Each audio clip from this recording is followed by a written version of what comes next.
Hi, Anola. Hello, honey. Number one, you're the first one here. It might just be you and me today. But that's okay. I just thought I'd do an impromptu live and just pop on and talk about stuff. And I've got some time to kill this afternoon, and I haven't done a live stream in a while, so I'm a little bit nervous because I'm a little bit rusty, and I had to go in, and hence why a couple of my live streams popped up that was supposed to be private because I was like fiddling with layouts and stuff. Hi, Rudy.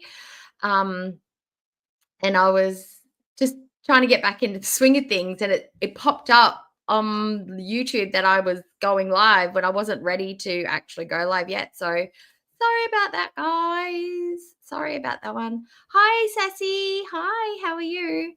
I hope everyone can hear me. Yeah, my mic's live, everything's live.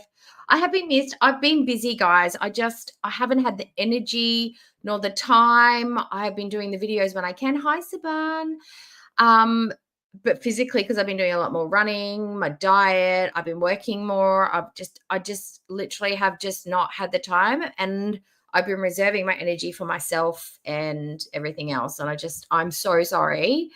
But it was me or YouTube, and I won. So, but here I am. I've dyed my hair. I'm no longer a blonde. I've done a very neutral mid brown. I don't love it, but I had to do something with it, and I just couldn't decide. So I just went dyed all the one color, and I'll figure it out later. Hi, Lynn. Oh, remind me, Rudy, what's the request? I'm happy to oblige as long as it's not counting to 100 because I don't think I've got the time. But just let me know and we'll see what it is. So, what's on the agenda today? What's on the agenda? What do you think's on the agenda today? We've got a couple of things we want to watch. I want to watch Ambi, of course. Hi, Charlie's mum. Hi. I want to watch Ambi. I want to watch Ambi Meltdown. I'm just going to check my iPad to make sure everything's working. Yep, it's all working. Perfect. There we go.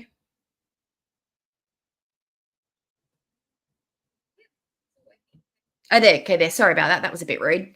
Imagine ducking off screen for ages and not having any sound or visuals. That would be terrible, wouldn't it? Oh, and by the way, why did I pick this window of time? Well, I looked. No Madness Life was on before. Geordie was on, and I didn't want to overlap with anyone. I've looked around, and I haven't seen anybody else of any kind of relevance or importance that's live right now. So I thought, hey, why don't I go live now? I've got the time, I've got the energy, I've edited the things that I wanted to edit, and I've decided to jump on. That way I'm not stepping on anyone else's toes. Okay? Nobody that I would give an absolute shit about is live right now. So here I am. Here I am. Hi, Be Kind. Hello, Grateful Life. Girl Scout. Upload Dough Cookie saying 61 since you said 67. Well, here I am. I'm live streaming and I have said 61 for you, Rudy. Okay, there is your one per stream Rudy pipe. That's what we'll call that. Okay. All right. So, guys, I really would hope that you would bear with me since I haven't done this for nearly a month and a half. I think I kind of remember the last one I did. Hi, Amy. Hi. I know. No.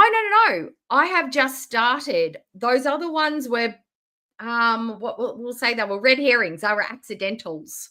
Absolutely accidentals. I'm lucky I didn't hit the go live and was like, blah, blah, blah, testing, is it's working? Because that would have been embarrassing. I thought I'd hit private, so no one could see it and I could go back and watch it and make sure everything was set up correctly. But what I've done today is we're going to watch Ambi. We're going to watch the follow-up to the Glitter and Lasers pajama leisure wear thing. That's only really teeny tiny and short, but I wanted to follow that up because anyway, I find that interesting. And then we are going to get into the meat and potatoes of today's stream, our foodie. I have edited the portion out of that entire live stream. So we can watch foodie pay $100 to get dragged to filth. We can watch that, and that's going to be glorious. And then we're going to watch her take it all back. Wouldn't that be? Isn't that going to be? That's going to be so fun. I think that's going to be fun. So we're always going to start with Ambi, move to glitters, and then we'll do foodie at the end. So if that takes a while, it doesn't matter because we've got some hours to kill. We've got some time to kill together. All right, I've just got to check one thing before we move on. In the chat, tell me what have I missed? Have I missed any births, acquisitions, holidays, firings, hirings? Are we learning? Are we traveling? What are we doing, guys? Pop it in the chat because I'm keen to know because I haven't seen anybody other than in the comments section and in my my reaction videos. And then we'll talk about what's going to be happening with the channel going forward. Okay. And don't worry, it's nothing bad. It's nothing bad. Okay.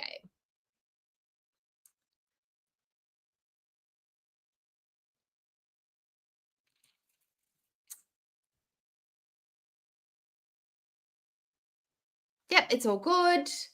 That's all good. That's all good. Okay, yep. All right. All right, everything's good. So we're going to start with Ambi now. Let me just see if I can remember. I've got to remember how to drive. Okay, here we go. A Vlogmas meltdown. Okay, let me just move this guy over here because I can't have it all in the same window because I just can't do it. Hi, Melody. That's a new name. My spinal pacemaker surgery was last month and it was 100% success. Fantastic. I'm going to have to go Google what that is. Let me write it down.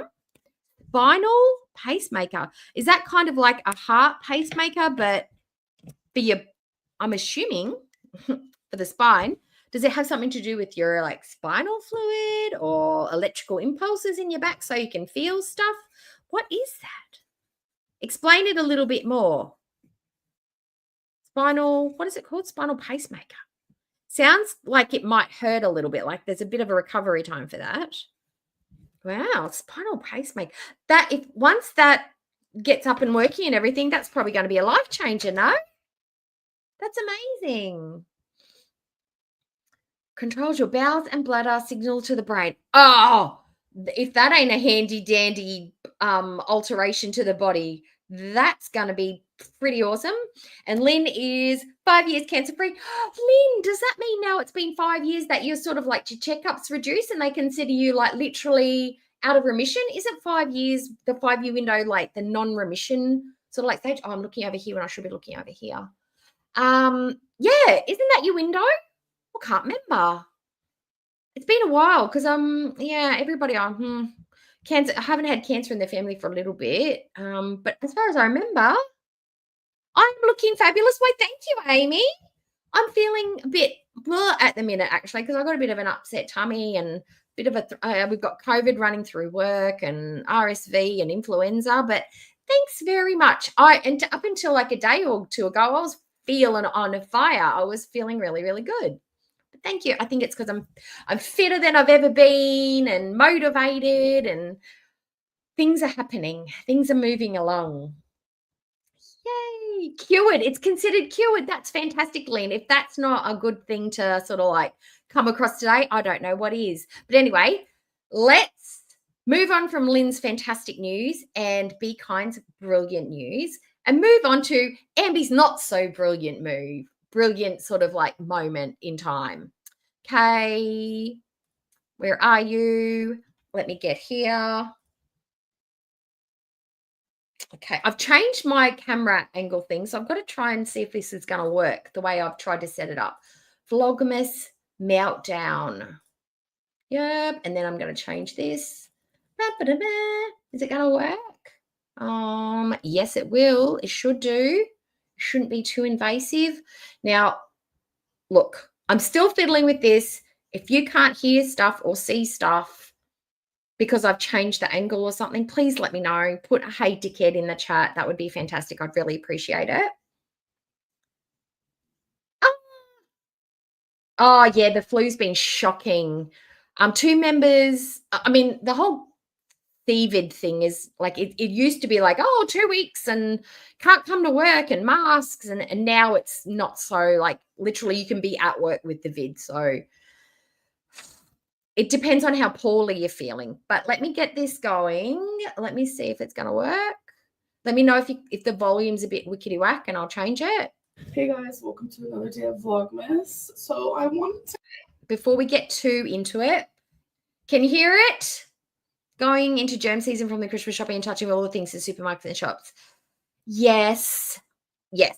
So I was having a conversation, actually, we'll just have a bit of a chitty chat for the minute. I was having a conversation with a co-worker yesterday where some of us at work still during flu season and during like peak foot traffic through the store seasons, some people choose to still wear a mask. And I find it really odd when we get confronted by other people who go, oh, you don't have to wear those.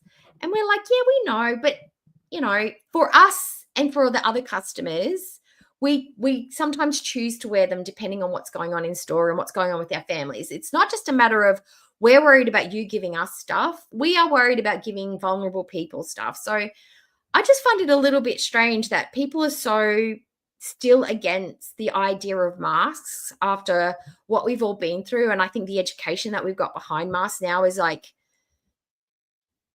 it's not so much like a protest of like, oh, you're gross and I don't want your cooties. It's more like I'm trying to protect me and I'm trying to protect you. And this is my choice. I don't have to anymore. I'm choosing to now. Like, so I'm aware I don't have to, but I want to. And if I'm okay with being uncomfortable, that's my choice. So yeah, I just find it a little bit weird. People are just so confrontational about it. And it's like, it's all right. Okay, just move on. Okay, I have a tumor in my throat, got to Vanderbilt for further evaluation. I'm down to 101 pounds. I'd have to have a feeding tube put in my, oh no, Charlie, that doesn't sound very nice. It doesn't sound very nice. That's like redundant. That sounds like that's a lot to deal with and a lot to take on board. Oh my goodness. The Vanderbilt, is the Vanderbilt a hospital? Is that what that is? Oh, the weight loss, because once you lose a bunch of weight, it kind of, when you do it really quickly, it kind of hits your immune system and it'll be, oh, well, I hope you're getting the best care that can be provided to you, Charlie. And I hope this and not the girls, but the community around the girls can sort of distract you a little bit and give you a little bit of mental time away from that, because it's probably very consuming and probably weighs on your mind quite a bit. So maybe this window of time can be a little escape for you where you could just laugh and crack up and just have a good time with us for now. I know it's probably not possible all the time, but just a little window might be good. Okay. All right, let's go. Hi, Thunder Rain. Nashville. Oh, goodness. Oh, my God. Oh. Country music is sweeping the land and it's all over the radio at the minute. I just don't know how much I can take. That and Sabrina Carpenter, I'm just like, oh my God. She's got like, how many songs has she got on the radio? Is it like 17? Like 17 songs. That's all I listen to what are the songs that we listen to on the radio? Sabrina Carpenter and Chappelle Rowan, but I don't mind the Chappelle Rowan songs. And I do like the Pink Pony Club, even though it's wicked old. But I love hearing that on the radio because Pink Pony Club. It's so good. But anyway, let's get into Ambi and Ambi's meltdown moment, because that's a good time. It's a good time. Anytime Ambi melts down, it's a good time. So are you ready? I'm ready. Let's go. To come on here and just be happy. But I'm literally not.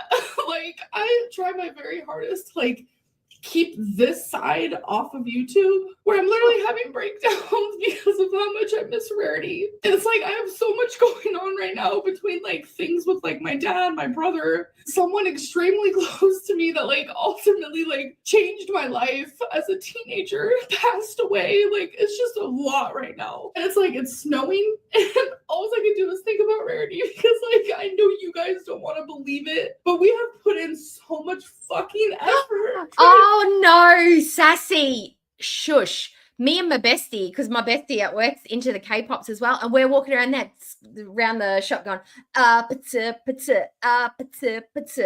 and gombe, what's up, girl? Oh my God. And we do the little at work. It's all over the radio, and I am going to get sick of it. But if anybody knows K-pops, the member of Big Bang, G-Dragon, like he's an OG, like one of the most successful groups.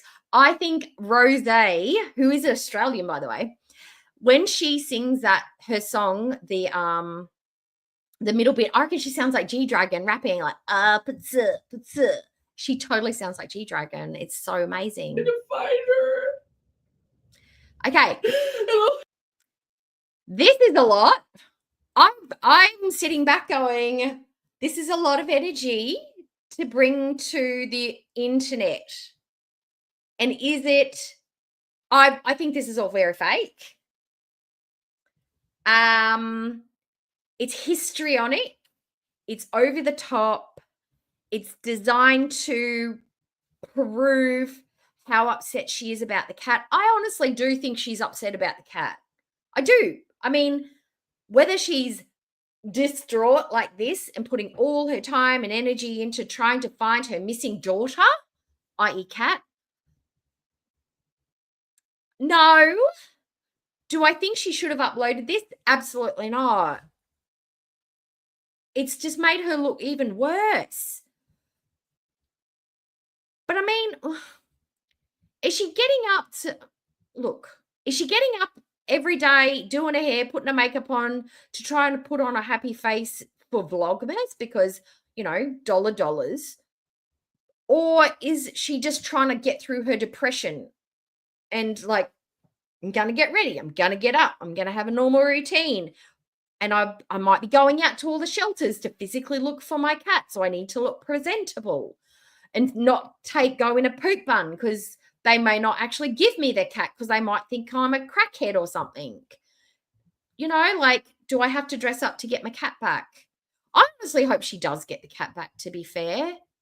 I want the cat to be okay. I don't want it to be outside in the cold. I don't want it to be in a house where,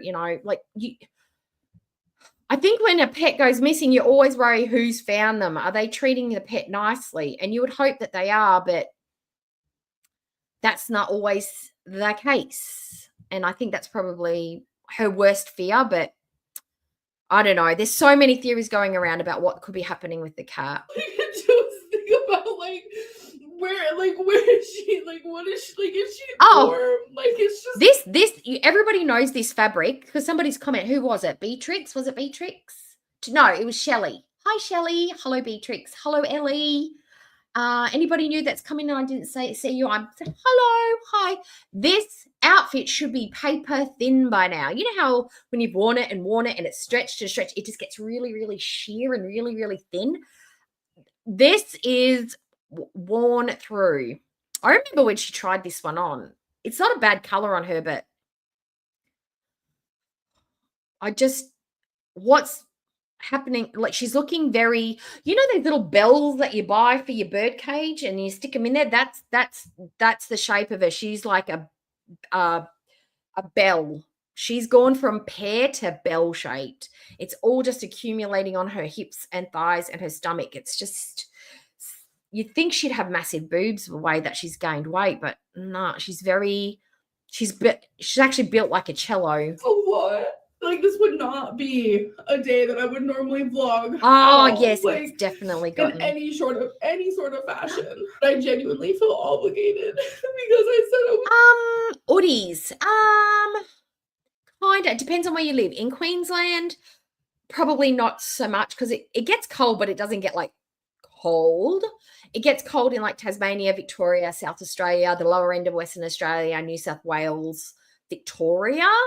But from Queensland up, we really just need regular hoodies and maybe some bed socks and a pair of tracky ducks. It doesn't get cold here in most places, but I know what an hoodie is. I've seen them. I think they're a great idea. I don't know anyone who owns one. I don't own one, but yeah, probably in the southern states, yeah, they'd be popular. I was going to, but I'm just having such a hard day. I'm just gonna take off my makeup. My makeup was done, my hair was done, and then it started snowing and I literally spiraled. So that's that. It's just now I was confused the first time I watched this. Why is she did the snow trigger something? She's obviously upset because when it's snowing, that means she thinks the cat's outside and the cat's still alive. If the cat's outside, living its best life outside in a log or something. that when there's snowfall, that means the temperature's dropping and the cat's potentially in the snow. That's why she's upset, I think. But just, yeah, she's just, oh my God. Imagine being around this energy in person. Like, imagine if this is how she's talking to Tommy. She's like, oh my God, she's gorl. What did you do? She's my best friend. Find her, Tommy. Find her. Could you, like, she needs a sedative. She needs a joint. She needs to mellow out because this is not productive energy. This is just cray energy. I show a part of my life. Hi, Cake Pondu. Hello. And I don't show everything. And people just assume that it's everything, but it's not. I just don't know. Like, I just feel like I lost my best friend. Like, she was genuinely my best friend. Like, I hope someone has her. And I hope she's being loved. Because I love that cat more than you guys even, like, more than you know. Like, I made those flyers, and it was, like, the hardest thing I've ever done. Like, I made them, but Tommy printed them. And it was just... Oh.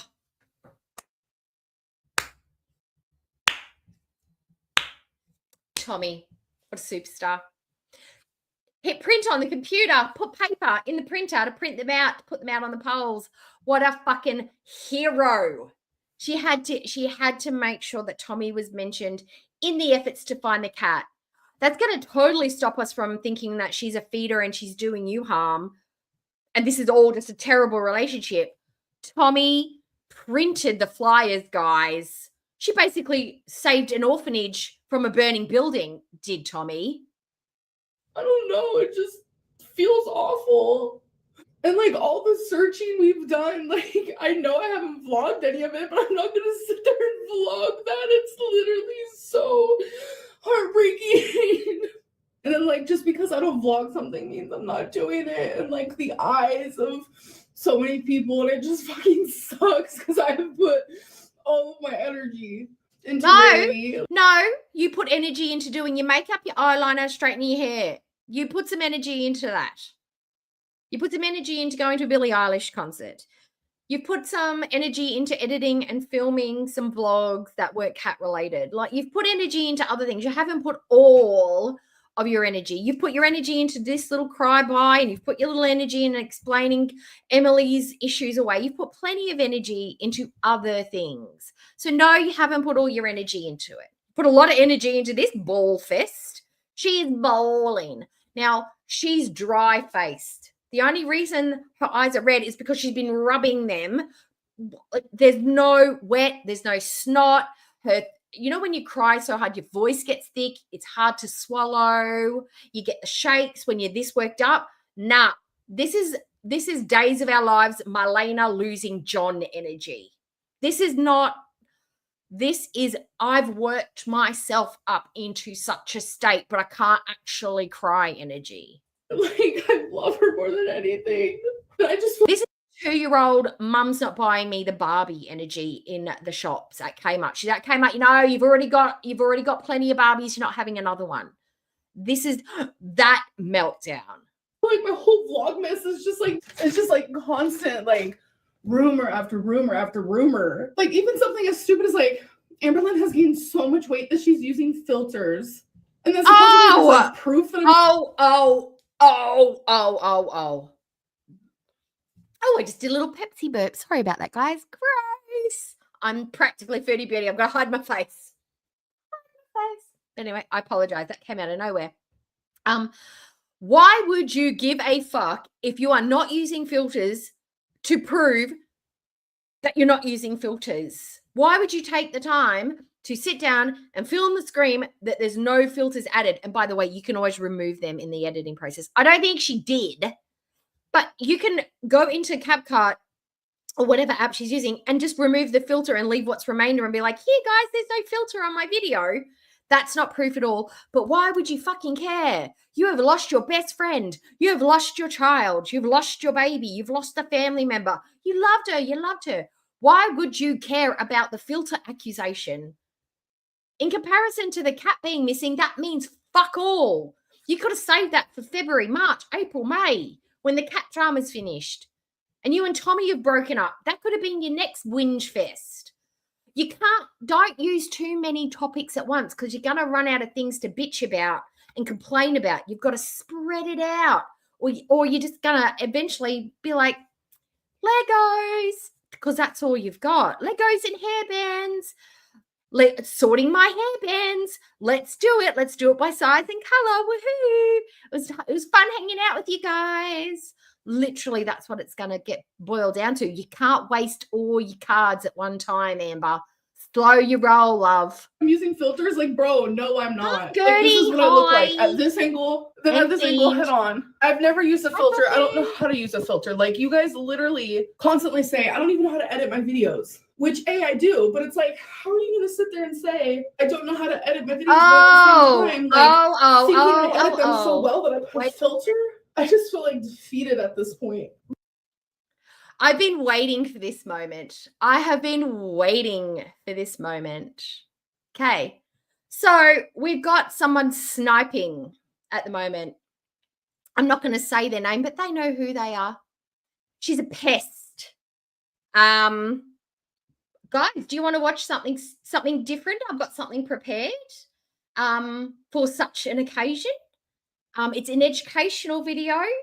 It is apt for this person who is 100 millionth% not my friend, never been my friend, will never be my friend. I do not like this person. I think they are psychotic.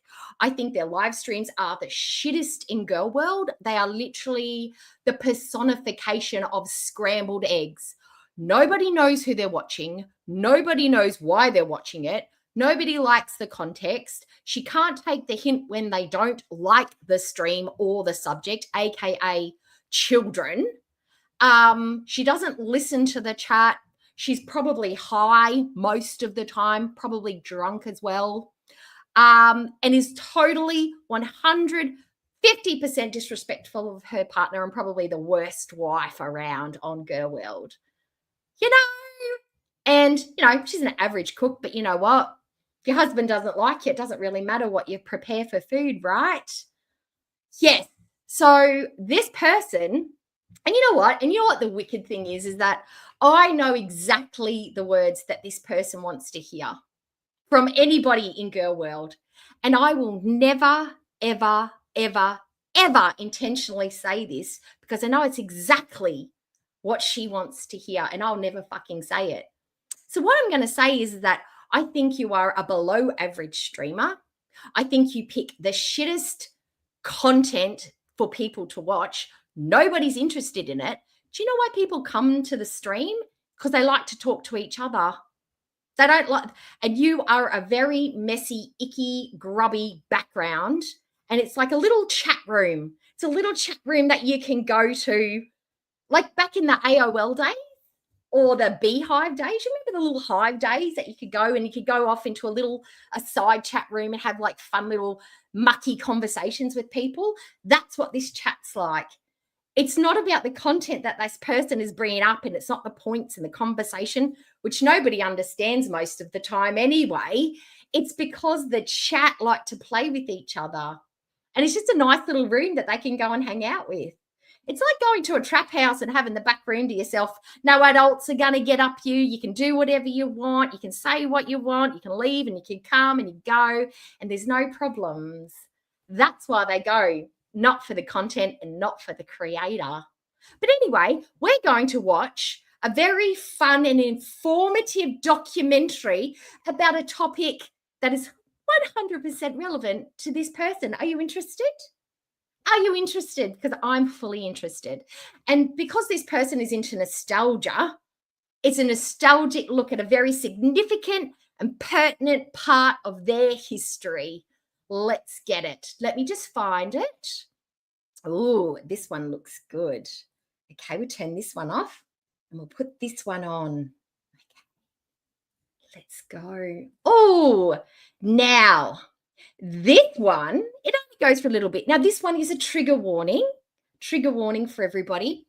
Now, if you are if you've ever been exploited by sex trafficking or been exposed to it and it is a trigger point for you, or conversations regarding sex and sexual activity, please remove yourself or guard yourself, because we are going to be talking about the exploitation and sex slavery in Europe, a documentary, because this is a topic close to the heart of this person. Are you ready? Because I'm certainly ready. Let's go. And feel free to put your comments in the chat on what you think about people that have been admittedly engaged in coercive sex and trafficking of underage or overage women in the sex trafficking industry. Let us know how you feel about it, because I've got my feelings about it. All right, let's go. Just going to let it run and we'll talk over the top. When you find a point that you find really interesting, just throw it up in the chat and we'll discuss. Whose lives count for nothing.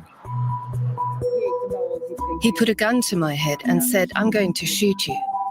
He took my cell phone and smashed it. "I'll throw you away," he said, "and no one will remember you. You never existed." They wanted to escape poverty. Instead, they fell prey to sex traffickers. I resisted and cried and told him I didn't want to do that. Then came the threats and the brutality. He said he'd tell everything to my family too. Sold into slavery, treated as a commodity, they sell sex for less than a pack of cigarettes. Some women in our district are so poor they charge just €4 for sex. Germany is seen by many as Europe's brothel. We meet a woman who's looking to change that.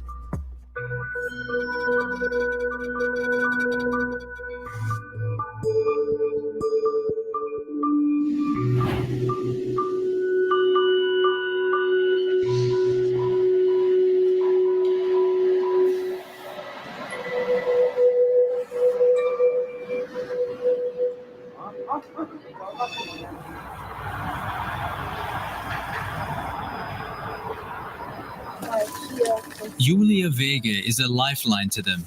Sasha and Ellie escaped out of sex slavery thanks to her help. They're both from Bulgaria. They grew up in impoverished conditions in the countryside and each fell in love with a man who promised them a life in wealthy Germany. It was only when Sasha arrived here that... Oh, question. There's a question. Gertie's asked me a question. Is this from third-party sources? Okay. What's wrong with me?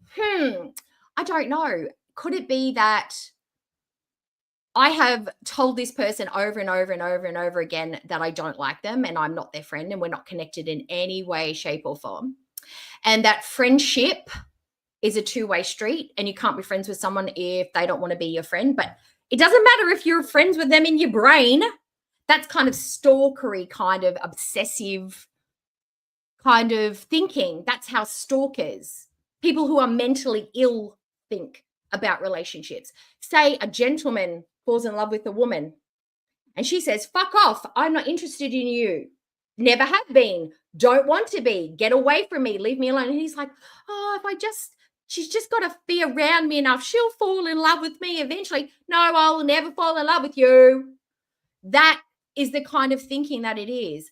I wish this person would just fuck off, stay fucked off, watch whatever content they want, but get it through their thick fucking head. I am not their friend. Don't like you. I don't like anything about you. Your personality is fucked. Your streams are fucked. Your content is fucked. You are fucked. And I wish you would just fuck off and forget I exist. There are 75 million people out in this world and there are millions of YouTube channels. Why do you have to gravitate towards mine? It makes me feel dirty inside knowing that I show up on your channel. That's why I don't want to be there. Not because of the insightful things you say about me, because it's basically word salad, gibberish. Nobody understands what you're saying because it's all just mashed up words.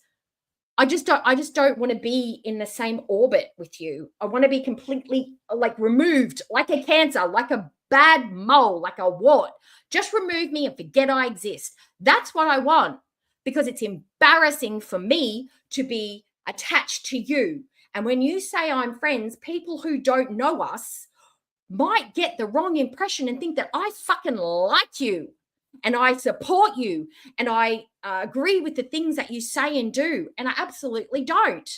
Never have, never will, never could. I hope you've got the message. There is no window of hope for you and I to ever be friends on YouTube or in the real world. I'm shutting it down. I don't like you. I don't like you. I don't like you. And I never, ever, ever, ever could, and I never, ever, ever would. Got it? Great.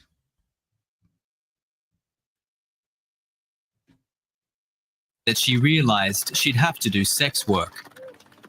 Obviously, I refused. But he threatened to kill me and said no one would know where I was. He held me captive for 2 or 3 days, and then he put me to work. I'm convinced now that he had actually planned it all along. But when you're in love, you're just blind to everything else and you don't realize it. The boyfriend model is a common method used by sex traffickers. Once they've got control over the woman, they beat her into submission. Okay, so what we're going to do now is get back to the regular programming because I feel like this person has got the message. I mean, probably not because they are demented, but we're just going to go back to watch what we're watching. And she's going to sit there and be raggedy with a raggedy shit bun and fucked up eyebrows and 1981 shadow. And I don't know, do whatever she's doing. And we're going to sit over here and we're going to watch Amber Lynn cry like a soggy sandwich. Okay. So we're going to get rid of that now. Okay. And I'm going to put this one back on. And we are just going to now forget that that moron doesn't exist. Okay. Oh, that felt good. I feel spicy today. That's been sitting in my guts just waiting to come out. I have stayed quiet. I've left her alone. I've tried to give them hints by pulling my content from her live streams, doing it in a not even a passive aggressive way, in a very aggressive way. Fuck off. But I feel like the words needed to be said out loud. And today was the test. And she just could not fucking help herself. Just couldn't help herself. Well, fuck off. Fuck off and just keep fucking off.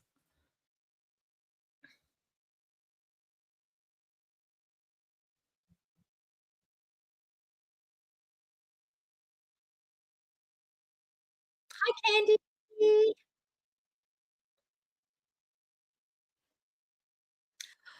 you know what? I'm looking at that because I've used a couple of different editing tools because I've taught myself how to use editing tools. And I haven't been on YouTube for like a million years. Maybe two, is it nearly 3 years I've been on here? Taught myself how to use CapCut and I've taught myself how to use iMovies. And there was one other one that I was using for a little while. I use Canva as well.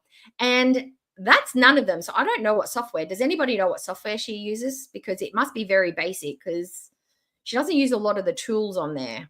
Yeah. But that's easy because I should show you guys one day. When you edit stuff, it shows you your content on one line. And then when you add something, it shows you in different, it's usually color coded on different programs. Like if I add an overlay, which is a picture over a picture, it'll show it in one color. And then if it's a sticker, it'll be in a different color. And if it's an effect, it'll be in a different color. And it shows you, so when you're looking at it, you can see where it starts and finishes and you can adjust them and stuff. All of hers was just basic content. So I feel like she's just splicing it up. She's not maybe adding transitions. She's not really adding anything to it to make it more fun. So she's just basically saying there's no filters there because it's just my content. Well, you can always go back in and change it and it doesn't matter. You would never know if she's taken it away or added it in.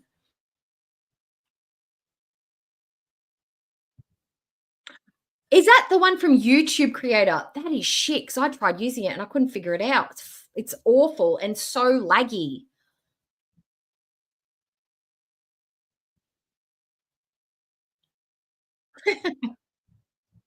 Oh, what's happened?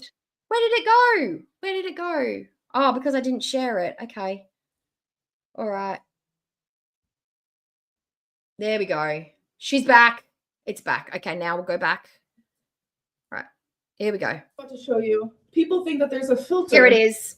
Because my shoulders move. So let me play it right now. I blame myself. I'm mad at myself. Why did I leave the door open? I blame myself. I'm mad at myself. See all this? This is just her content. There's no layers. There's nothing there. There's no filters. There's start. There's finish. She's added nothing. So that just proves to me she's not doing much editing. Why did I leave the door open? So what that literally was an edit, which Candy, I don't want to say this person's out loud because they are an attention haul and it gives them validation. They love nothing better. And this is why I didn't want to talk about them, is because if you mention their name, it makes them feel important in some way. Even if you're telling them that you think they're a dumb fuck, a stupid idiot, a crackhead, a lame ass, just complete just degenerate.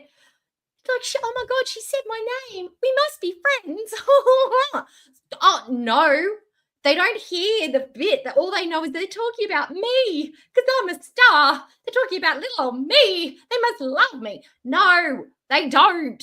They absolutely don't. We all think you're weird. I edit a lot. And not only that, but when I talk about Rarity, I get so much fucking anxiety. You guys have no idea because I miss her with my whole soul, spirit, heart. Like, it literally consumes me. And now what I would have done, let's do I know everything. Okay.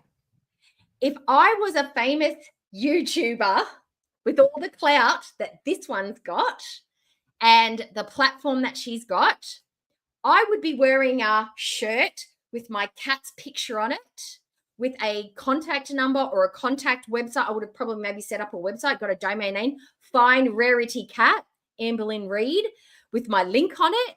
I'd be like doing a call out, like, I am missing my cat. All the people in Oklahoma, tell your friends, tell your family. Here is that. I would have been doing like a telethon. Please help me find my cat. I wouldn't be on here going, I love you so much.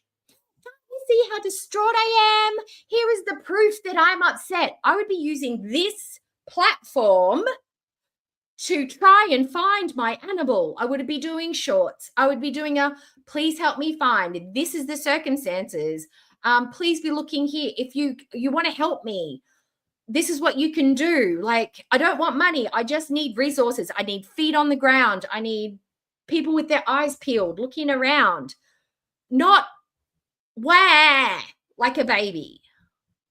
I try so hard to like be positive and try to like distract myself like when I can. And it's like, if anyone sees me do anything, if I smile, if I post on a different social media, it's just like, why aren't you looking for your cat? Why aren't you looking for your cat? What is like, that's all I do. Like, I just genuinely don't know like how much people think I'm capable of. Besides the point, when I talk about Rarity, I get so much anxiety. And when I get anxiety, I have to take deep breaths because I literally feel like I can't breathe, like genuinely. I have to like try to calm myself. You're breathing quite well. You haven't stopped talking. You haven't fucking shut up 4 minutes.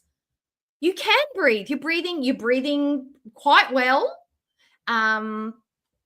You've managed to get your makeup off. You've managed to turn the camera on.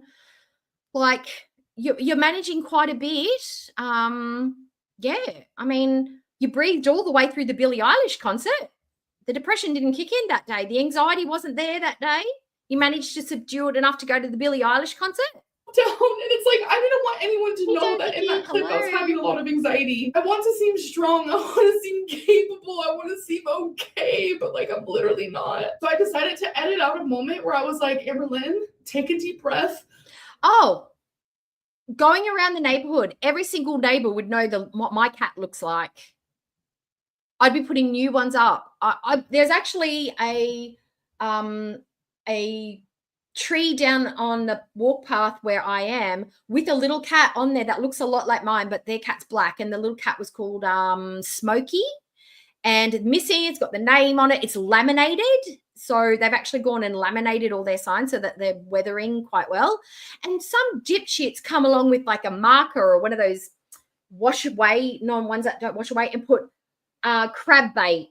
They wrote crab bait on the picture, and I was like, this could be a little girl's cat that she's got, and it only looked like a kitten as well, like, you know, you're about 6 or 7 months old, and somebody's written crab bait on it. Like, that's just cruel. That's just cruel. But she doesn't seem 30 flyers. It should be like 300 and all over your neighborhood. Every animal shelter, just everyday check-in, monitoring it on the on your computer, just notifications all the time. Oh, Sage, thank you for the 5 members. Cookie cutters. I have memberships up on, I've been posting quite a bit. I do grocery hauls and some other little videos and stuff, but I've got quite a bit of a few members. I've got a backlog of members videos. So who's got them? Are they on my chat here? Let me see. Sassy Bear, Blondie, Girl Scout, Pixie Dragon. There should be one more. That's 1, 2, 3, 4, 5. Oh, and the gaming gird. The gird. Good. Look, be kind with my members' content. Okay. Don't do anything crazy. Okay. But welcome, cookie cutters. Calm the fuck down. Like, you're gonna be okay. I'm gonna show you the original clip, which is right here. I'm mad at myself. No. Why did I leave? Baby Beetle. No, that whole segment wasn't about Amber. That was about another person whose name I will not say. I'm mad at myself. Oh, why did I leave the door open? Like, where did it go? There we go. Sorry. Why did I leave? Oh, it's bumped it. There we go. I'm mad at myself.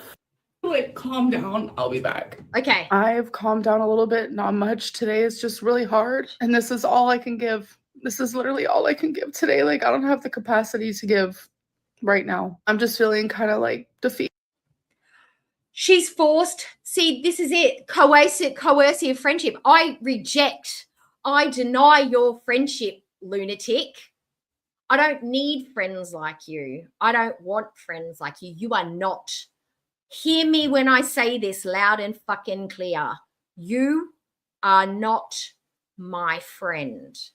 You do not exist in my brain. After today, dust. You are dust. Nothing. Nah.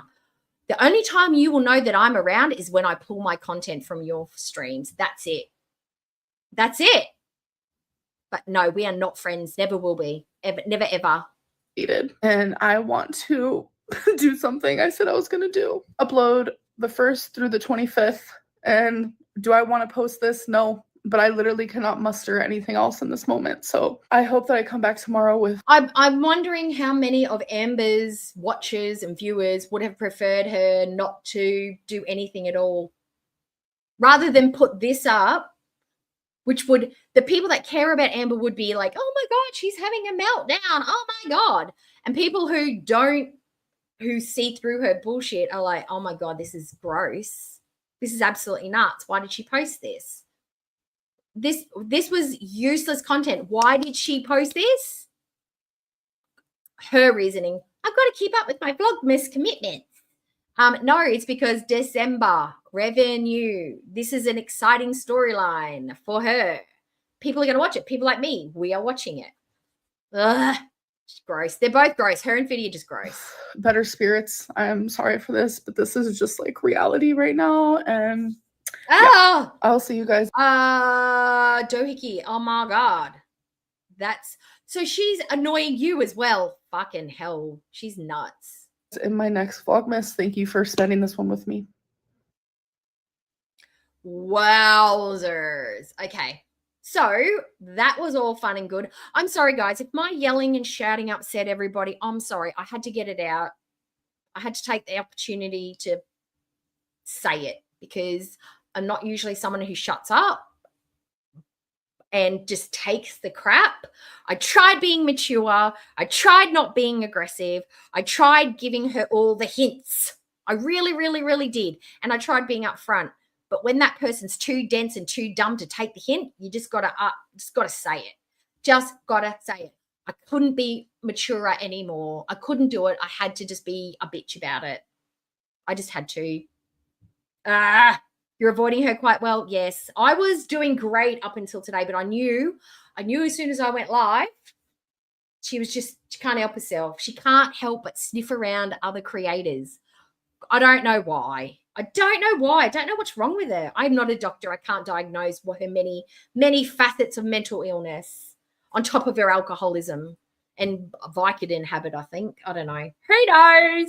Next. All right, so let's get rid of this one. Let me go back. So now what we're going to watch is the I'm done meltdown. Back-to-back meltdowns. My meltdown. It wasn't a meltdown. It was more of a melt up. And then there's some eating, but I don't care about finding out why she likes KFC. Or do we care about why she likes KFC? We might give it a shot. But anyway, let's watch Ambi's I'm done. Another, she's done again. She's always done. She's always done. All right. Share screen. Let's go. I'm done. All right. Ready? Oh, Vlogmas. All right, you ready? Special. Oh, I don't know. Hello. Welcome to a new Vlogmas. So I'm finally wearing my Capricorn necklace. I love it so much. Ooh. So if you guys don't know anything about me, I do prefer a shorter necklace. So I always wear it the shortest it can go. She likes it. She likes it to nestle in her neck roll. It's like a little, I don't know, like a little holder, a little cradle. She just likes to have something sit in that little fold that she's got on the neck. That's a cute look, right? Because I just don't like a long necklace. I don't really know like what it is. I just think necklaces look better like on me when they're closer to the neck. So for today's perfume, I'm going to be wearing some of this Marc Jacobs perfume in Perfect. It's just a little sampler. Oh my God, it smells so good. I don't think I'm going to wear. How stinky are you? Like that's a lot of perfume. That's a hell of a lot of perfume. And you shouldn't put perfume directly on your clothes, right? Because it can take the color out and make it, when you wash it goes weird. Wear any earrings. So I do want to talk to you guys about something. And I know people are going to get very upset with this decision. I am fully aware of that. But I think I need to do what is best for my mental health. And I'm doing that. Now, the no makeup, she's straightened her hair. She's clearly done her hair. But the no makeup look is very much what the soap operas do when they're trying to depict mental health in their characters. They mess up the hair and they strip back the makeup and make it look very, stripped back, like bare. So she's doing a great job making it look like she's very depressed and very sad, because no makeup means depression. It doesn't mean like you're letting your skin breathe or it's a day off and you don't want to get made up, and there's no reason to get made up. You're not going anywhere. But yeah, she's looking very rough. We've got darkening around the mouth, the eyes discolored. I have the same discoloration. I find the better I eat, the less dark circles. It's so much better. Her eyebrows are just insane. Hair's still looking a bit like it's, I don't know, from all the damage. She's looking like a very puffed up Wednesday Addams right now, like trailer park Wednesday Addams. That's what she's looking like. In several different areas of my life right now, even if it is hard. And I think ultimately sometimes there is like just this one moment where it's like the straw that broke the camel's back. Camels is like foodie thing. One last drop of Abby. water that Camels are foodies thing. Find your own things. Couldn't you say, oh, what's another saying that's the same as the straw that broke the camel's back? Tip me over the edge. Tipping. That would be like a cow tipping. A cow tipped me over the edge. That's what you should say instead. overfilled the cup. And sometimes it's not even warranted, the cup. but it's just The like cup that one runneth thing over. that's like, you know what, I've just like had enough. So for me, it's two instances. And yes, this is about my cat Rarity. First one is people comparing it to a cat that my uncle had who lived across the street from me when I was 4 years old. Nobody's giving a shit about the uncle's cat. Everybody cares about Gracie. The elusive Gracie. What happened to Gracie? Where did she go? I had never even heard of the uncle's cat before this. That was an outside cat that Cherry went on missing. When people compare that, And it's food related, Amy. I like that because it is a food reference. So yes, it's the cherry on top of her shit sundae. like literally I was 4, wasn't even my cat. When people compare that to Rarity, it invalidates the pain that I'm going through with Rarity. And it kind of takes away. Doesn't. People are just trying to show examples of you being irresponsible with pets. That one I think is a total reach. You're for. You shouldn't be responsible for any animals. I think it's just, it's just exacerbating the Gracie thing and now the Rarity thing. And to be fair, people lose pets. But it's just the way that Amber has reacted and responded to the outside world regarding how she's dealt with the loss of her cat. She is nuts. I don't think she understands that she doesn't act like a regular, average, normal person. And her response to average, normal, regular people is just off the charts. I think her and Chantal are very similar in the fact that they're not around regular people enough to understand how irregular they are. You know what I mean? And that's not to say being a little bit quirky and a little bit, introverted, because I'm very introverted in my daily life. Like I can't be around people a lot, but I'm around people enough to know when I'm acting a little like, oh, that's a little bit too direct or too forward, or it's probably polite to say hello and shake that person's hand when you really don't want to, but that's what people do in these situations. I don't think that they're around people. They're like almost de-peopling themselves. They're so insulated and so online only that they're forgetting what the outside world looks like. So when they come across a real life situation where you have to engage and regulate your emotions and do the things to get things going, they don't know how to do it. And when people call them out on it, it's like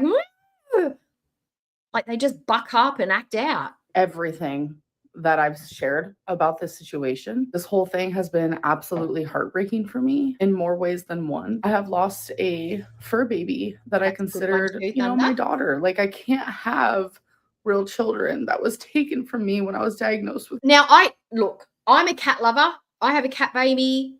I'm a cat mum. I would say that I'm a cat mum. Now, the one thing that I can't do, and please, pet owners, don't be mad at me. This is just how I feel. If you feel differently, I get it, because we're all attached in different ways. For people who have never had children, who say that they love their pets as if they were children, I can understand them putting the two things together, but there's a big difference between being responsible for a child and being responsible for a pet, and the love that you have for both of those things. I understand that a pet, that is the biggest love other than your partner, or it could be more if you've never had a partner. That could be the deepest, most attached you can feel to another living being that you've ever felt, like hurt your heart, hurt your stomach, absolute grief, but it is not a child. It is not the same. I've had children and I've had pets. And the love that I have for my child is different for the love that I have for my cat. And you cannot compare the two. If my 7-year-old ran out a door that I left open and ran out onto the street and got hit by a car or abducted, I would be criminally investigated and I would probably be put up for child neglect. The same thing does not happen when a cat goes missing because of an irresponsible owner. So to say that they are like a child to you is kind of invalidating having a child. If you know what I mean? Like, you can't compare the two. You can love your animal, but it's not the same as having a kid. It just isn't. Please, I can't handle that comparison because it's not the same. Cancer. My fur babies are like my kids and I love them. Have I been perfect? No. I was never taken care of as a kid. I was never taught normal things. So when I started raising 3 fur babies of my own, that was a big change for me. I have never and would never do anything to hurt them or to make their existence harder. I have tried everything I can to love them and care for them because they are ultimate. No, that's not true. You let Twinkie shake in pain when you went to a restaurant dinner because you wanted to hang out with your ex-girlfriend that had a new girlfriend and you were jelly. That's not doing everything you possibly could. You didn't get them to an emergency vet that was like half an hour up the road. You didn't do that. My world, and I love them so fucking much. Like, you guys have no idea. Yeah, but Amber's 33 now. You learn things as an adult. You don't stop learning the second that you graduate high school and then that's it. All my software's downloaded. I don't learn any new emotions, no communication skills, how to navigate the world. Everything just stops once you leave high school. Everything that I could possibly know is already in there. No. You learn things as you get older. So I'm sorry I didn't get taught things as a kid. Does not fly. Sorry. Like, I think that's why this bothers me so much, is because they're like one part of me that has been constant. They're my family. They're like truly my family. And they've been my constant for like 8 years now, like 8 to 9 years. I look at them as if like they're parts of my heart that is just like up and walking around. They're truly everything to me. So like people comparing. I feel like she got on a website and she's like, heartwarming things to say about your cats. Oh, they're parts of my heart that's just out walking around. I'm part. I can't wait for it. I identify as cat. Like I'm not a white Caucasian woman. I am part feline. Oh, just she's so histrionic. She's so she uses all this language to make it like so when the message is conveyed with conveyed through genuine emotion. This is not how people talk when they are distraught about a missing pet. It's just it isn't.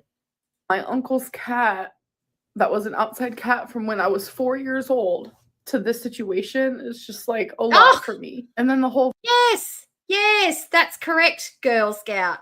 Who would leave their cat alone whilst a tornado was going on? Yes, that is a very good point. Voicemail thing where it's like and a dog. I want to and a dog and Twinkie, who's a nervous Nelly as it is. Show you guys that the deceased cat that the Humane Society has is not rarity. I know there are a lot of people who genuinely care and they're like, oh my God, is that rarity? Because a lot of you also love her too. So it's like, for those people, I wanted to put your guys' mind and heart to rest. And I didn't feel comfortable like sharing. What's that? There's Snorlax from, I want to say Pikachu, Pokemon. That's what Amber Lynn would be like if she was a furry. She would be the Snorlax, you know? Oh, I imagine it. Yeah. Reading the girl's voice. So that's why I took a screenshot of the voicemail. But it's like people are like, oh, that was probably Tommy who actually sent that voicemail, or Amber Lynn probably sent it to herself. So you know what? Just one last time. Yeah. How much would be one? Because you can buy collars now. My cat is chipped. I don't have one of those AirTag collars, but my cat doesn't go anywhere. My cat goes in the front yard and then the backyard and on the patio. Like, he's scared of everything. He stays where he knows it's safe. And he's got a cat door that he can come in and out. So if he gets scared, he just runs inside. He's an inside-outside cat. I can't change it now. It's too late. But you can buy actual collars now that stay on them, plus chipping them, where you can, like, where are they? You can track them GPS. Like, and those batteries are long-lasting batteries. You only have to replace them every couple of years. So with all the some of her Lego money could have gone on a cat collar. And she's got has the dog been given a new collar, and has the other cat been chipped and collared? That's what I want to know. Or are we just going to let them blow in the wind as well? Just literally one last time to prove that I'm not lying. Here's the voicemail. Hi, this is the Oshkosh Humane Society. I'm just calling just to follow up on Rarity. I know you guys just submitted a lost cat report. And I just wanted to just confirm that this is not the same cat that did come in. I know some people, the comments on Facebook were pretty rough. I did hide them. But I would really highly suggest not coming in. It was not a very pretty sight. But I can tell you for sure that the cat that we have has a big white blaze up its face. And then I was looking at the socks, and they weren't matching either. This one seems to have a little bit more white. But again, if you want to call and ask questions, feel free to do so. Thank you. Bye-bye. I did edit out her name because I don't think the transcript is correct when it comes to her name. So that's why I didn't block it out or anything. But I did edit it out when she said her name because I do not want to reveal that. And I also am not showing the number or anything like that because I do consider that some form of doxing, and I am not going to do that. People always want to think that there's more to the story and that I'm lying and that this or that, and it's just become a lot. It has. But what I am deciding to do for my mental... Unfortunately for you, Amber, that's what happens when you do lie and you do make stuff up and you exaggerate and you retract and you take it back and you change the narrative and you come up with completely different stories. Like, you can't blame people for not trusting your words straight out your mouth because you tell fibs. Mental health is I am no longer going to be talking about Rarity at all. Sure, But I can promise those who love her that if she is found, I will tell you. But till then, I'm done talking about her because I just want her back. And to have to like every day defend myself. You don't have to defend yourself every day. You don't have to defend yourself any day. That is the beauty of YouTube. That is the beauty of being her style of content creator. She can film whatever she wants. She can literally just whatever her brain can imagine, she can do online. She can vlog, she can cook, she can weigh in, she can diet. You don't have to talk about anything you don't want to talk about. If you don't want to defend yourself, don't. If you don't want to talk about the cat, don't. If you don't want to talk about Tommy, don't. But if you are going to be on YouTube, you have to find something to talk about. And when you have very little going on, it seems like whatever is sitting on top of your emotional deck is what you're going to talk about.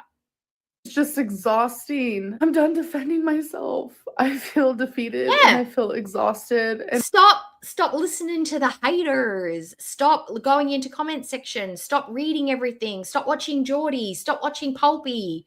Stop watching whoever else covers her. Beanbag in a hurry. Hurry. I'm like, just do you, boo. Do you.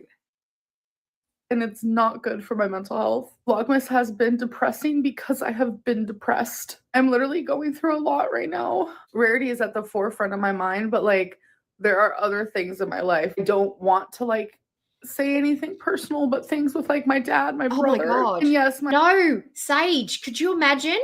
Could you imagine these two having a conversation? Oh, they would just be feeding. No, they'd be one-upping each other. They'd be like, oh, I know, but do you remember when this happened to me? Oh, my God. Oh, yeah, but I had someone send an escort to my mum's house. Oh, they talk about my mum alone when we go out to lunch and stuff. Like, they would just be, like, trying to like, I'm the bigger victim. No, I'm the bigger victim. They could never be friends.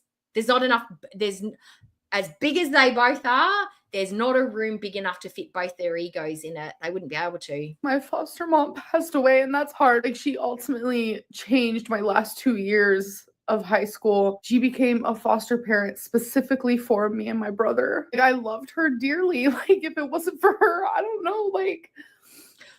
I could be nearly 600 pounds and have no life skills whatsoever, and I have just a failing health and failing relationships, and I've lost a cat. I who knows where I could have been? Like, graduated high school and I was able to experience college. Did I graduate? No. I ended up moving across the country and realizing criminal justice was not for me. That's what I was majoring in. And then at that point, I was like, I don't really know what I'm passionate about. So I never went back to college. But regardless, that foster mom and my foster dad literally changed my life. Like, I still remember in college, one of my first classes I took, we had to write a 10-page essay on someone we looked up to. A lot of people chose celebrities, not gonna lie. I chose her. Like, that's how much like she altered my life. How amazing and mature and emotionally intelligent is Amber.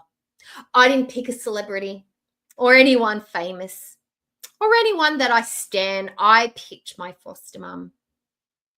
That's just a narcissistic way of her being like, this person's amazing, but I'm amazing because I chose them. I didn't choose someone shallow as a child because I've got depth. I'm a deep person, so I've chosen a deep subject.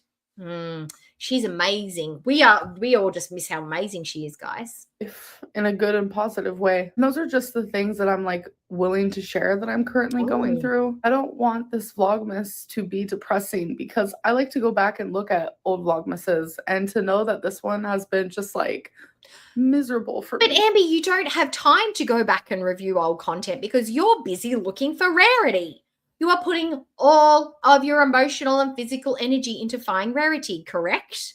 That's what you said. It's just hard to wrap my head around because like Christmas is my favorite time of year and it doesn't even feel like Christmas at all for me right now. I have to take the steps, even if it's hard, doing things to improve my mental health. And one of them is no longer talking about rarity.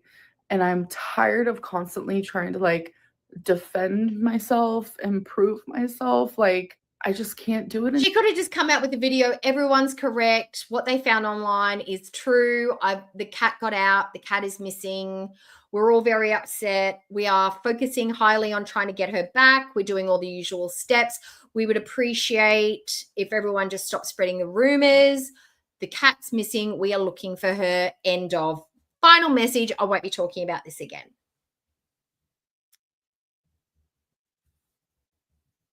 And then just doing Vlogmas. Just how little or how much Vlogmas she can mentally get through the depression. She's hyped this up into I'm so distraught. I'm absolutely just, I can't survive without my daughter, my best friend. I'm just mentally unstable because my cat's gone missing. And can you not see? Look at me, I'm bawling, I'm crying, I'm shaking, I'm breathing, I'm anxiety. And well, she's made herself come across as hysterical. So people are expecting her to be doing all the things that, a hysterical person would be doing, hyper-focusing on the topic at hand. But she doesn't seem to be. It's all just performance. She could have just missing, end of story, moving on with Christmas. If we find the cat, we'll let you know. Moving on. Anymore. I can't. And I hope that you guys like genuinely understand that, please. Again, I am sorry this Vlogmas has been depressing, but I am going through a lot right now. And that's definitely reflecting in my content.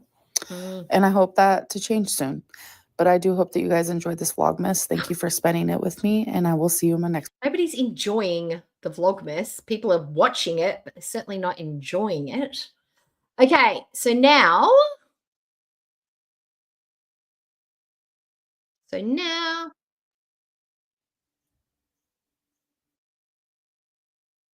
okay, so now I was just checking to see what, I don't know, Idiot Burger was doing. Okay, so now we are going to move on to, it's a very short video that I would like to watch. It is the glitter and lasers. I'm just got to find the playlist. The glitter and laser follow-up. It's short, so we're not going to spend too much time on glitter and lasers because that's something else that I want to start, is because I would be expecting that she's going to be having this miraculous transformation because she's had the surgery, she's on the fitness kick, she's running again, she's doing all this stuff, and I've not noticed much of a change, to be fair. Oh, I've just got to find it. There doesn't seem to be much. Oh, quiet down, you. Quiet down. There we go. Quiet down, you. There doesn't seem to be much of a physical transformation, not as much as I would have been expecting that there would be from somebody who's doing all the things that she's doing. So, but this was interesting to me because because I've worked in retail and I've worked in clothing, and I have like a insider view, but also as a shopper and as a customer, I have some thoughts about this. It's only about 6-7 minutes long and it won't take long to get through. But Anna designed some Christmas clothes, right? And they were a collab with another brand. And I reviewed that earlier. And my biggest criticism or feedback was all of the designs are cropped. Everything's cropped. Everything's too short. And if you look at the comments, which we'll go in and have a look at as well, is that was the feedback from everyone. Now, I don't know how successful this drop was, but she's trying to sell it as it's good for all shapes and sizes. Look how it looks on regular size people and over, like all the peoples. And it still doesn't hit. It still doesn't do what it's supposed to do. But let's watch and let's see what she's got to say. And then we'll get into foodie beauty. Okay. She does. There's an advertising in one of my games. It uses Anna. Oh my God. Ugh. But anyway, so let's watch this one. Oh, let's mute her. Let's go. So as y'all know, a couple weeks ago, I launched a clothing line in partnership with Jolly Days. This is actually a set Oh, that's it. Jolly from that Bees or collection. something. So in watching some of the feedback from that video, I felt like there were some things that I needed to address and potentially even learn from. Oh, I'm really? taking the time today to tell you guys what we've done Angelina. to help make this the best line we can make now, and then also to make even better items in the future, fingers crossed, assuming we get to keep making amazing clothing. Now, before we get into what I've learned so far and the changes we've made, I wanted to let you guys know that at the end of this video, I'm not gonna lie. I kind of like what she's got going on with the eye makeup, except her eyebrows are letting her down. But the actual, if we ignore the eyebrows, ignore them. The eye makeup's kind of cute. I'm not a fan of I like the color, but I'm not a fan of this lip thing. There's also a Christmas short that I want to show you after this, which just, I don't know if it's creepy or if it's cute for Christmas that she did. I need a collaborative vote about it, basically. But I'll see if I can go and find it. I think it's on her Instagram. Maybe no, it's on her YouTube as well. oh, there's a little surprise. So But stay tuned for that. I don't. So first and know. foremost, we heard a lot about international shipping, and I am pleased to announce that when shopping from the Jolly Days website, you can actually get items shipped internationally. Looking at the cost for shipping, it's less than I've seen at other retailers, and it's pretty standard in what you would expect in shipping from the US. Second thing we heard, I'm not paying $75 because some of these items are $75 Australian, and then when you add shipping on top, which is probably like, I don't know, I didn't even look into it, but I know from a lot of places like $25, $35, $30 to get stuff shipped from the States. I'm not paying $100 for pajamas. Not these pajamas, not when they're not a cute color. I like the colors. I know they're a bit bright for some, but I like bright colors like this. I'm not paying up to $100 for a singular pair of pajamas. I'll just go to Peter Alexander. If I'm going to pay too much money for pajamas, I'm just going to go to Peter Alexander's and get some of those pajamas, or I'll go to Suzanne's and get some pajamas. a lot about is the length of the sweaters, feeling like they were potentially too short. I actually took a lot of time to think about this because I am a very tall person and I have a long torso and I have long legs. And I think sometimes that alters how things look. I also think that we're in a world where most things offered for plus size women are tunic length. First and foremost, I want to let you guys know that I deliberately did not design tunics because I personally feel. Okay. She's not thinking about her core audience, and she's not thinking about her customer, and she's also not thinking about the item that she is selling. She is selling leisure wear, pajamas, and sweaters. How are these items traditionally worn by people in general, but also by the women that are plus sized? Long, loose, and comfy. They're not going to the club. They're not going to the grocery store. They're hanging around the house, or they're going to bed. Why would they need a crop top and fitted pants? We want to be comfy. We want to be loose. We want to be hanging out. She's only thought about what she likes. She's not thought about who's going to be buying these products. Feel like that is Yes, saturated. pajamas. Like there's so many Pajamas are options so to good. buy a tunic sweater for plus size that I didn't want to add to something that I thought was readily available. Oh, Kmart pajamas. If you're buying because you can buy separates, and then you can buy like 3/4 pants and the stretchy ones, and they're hella comfy. The shorts are about $6. A singlet's probably about the same, so $12 for a mix and match set. Or for an actual pajama combo, you're probably looking at about $20, $25, depending on which ones. And then you can get like matching robes and long pants, short pants. I get mine from Suzanne's. I usually wait for them to be like 30% off. I wore my Suzanne pajamas last night and I got long pants with the cap sleeve, but I buy them in like 3XL, so they're really big and loose and baggy. And I paid about, I don't know, $35 for those, but they were like 50% off. So they were marked down and then it was another 50% off. So that was a choice. And I want you guys to know that I deliberately made that choice.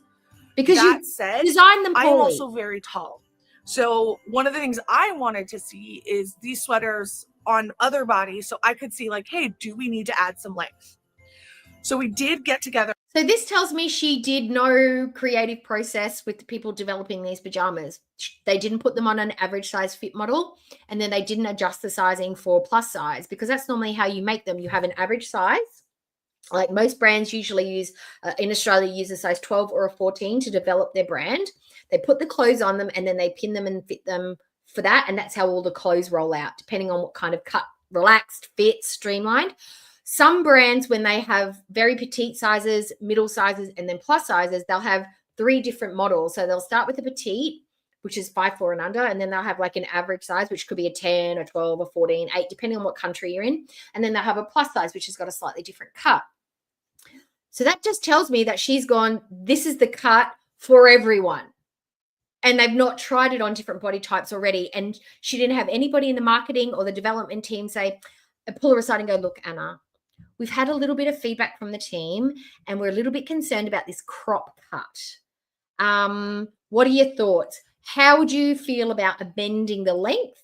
Let's try some prototypes at different lengths and we'll just see if we can't meet in the middle. Nobody pulled her aside and said, Anna, this crop length is not going to fly with our customers.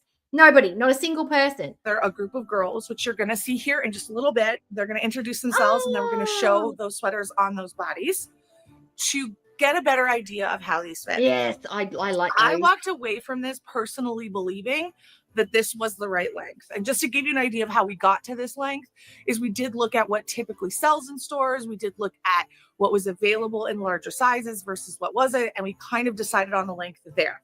That said, if you see this video and you still feel like this is not the right length, I still want to hear it because I still want to learn and grow. That is part of this journey, to be very honest. She's basically telling you, here is the evidence and the proof on different people's bodies. I think it looks great. And here I am telling you, this looks great. And I don't understand why you don't agree with me.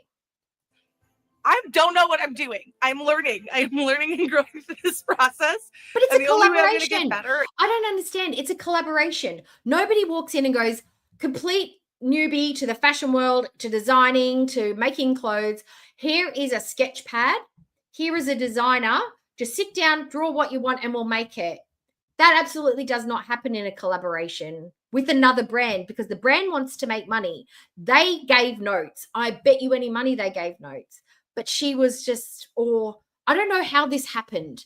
How did this happen? Because the brand wouldn't want to make these clothing items without them being for their target audience. Not just Anna, their own people, because it's going to be on their website. Some people don't know who Anna is, and they might look at them and go, oh, they're really cute. I love those colors. Ah, shit, it's too short. I'm not going to buy them. Because their customers traditionally would buy a longer shirt or an oversized sweater or an oversized hoodie as sleepwear. They're not buying Anna's little crop tops. As if you guys continue to give me or feedback. Jogger cut. So I'm totally cool with it.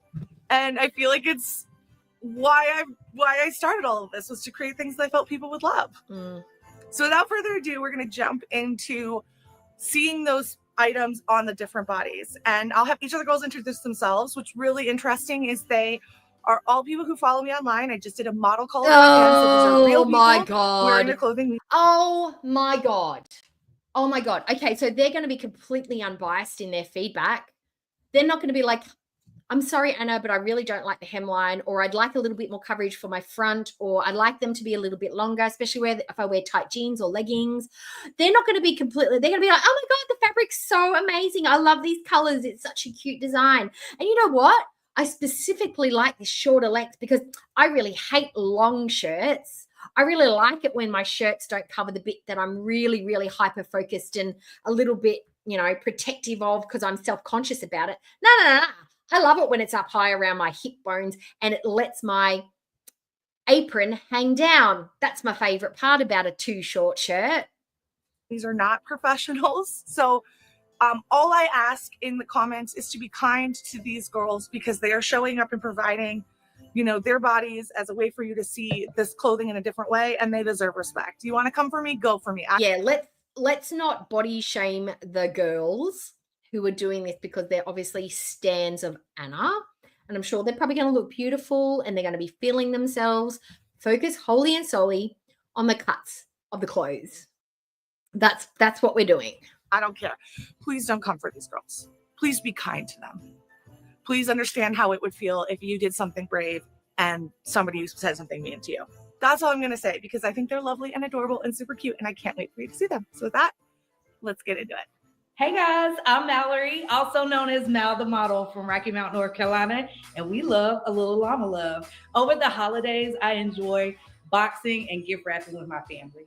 Hi, I'm Taryn Bliss, and I love my little cardigan. These are my favorite colors, so this is perfect for me. I live in Seguin, Texas, and my favorite thing about the holidays is driving around at night and seeing all the beautiful Christmas lights. Hi, Shelby Reeves. I am wearing this super cute cardigan with Frosty the Snowman. It has some glitter and pink, my favorite color. My favorite holiday moment. Every year I collect the holiday Barbie from Hallmark and I get to put it on my 6-foot hot pink Christmas tree.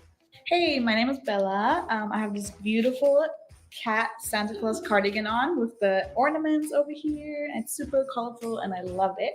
And my favorite thing about the holidays is creating my own traditions with my family and just having fun and enjoying the time off. So here we can see the sweaters on 4 different bodies. We're starting with a size small on Shelby. Our medium is on. Let's take note of one thing that's very, very apparent. And it's not even about size.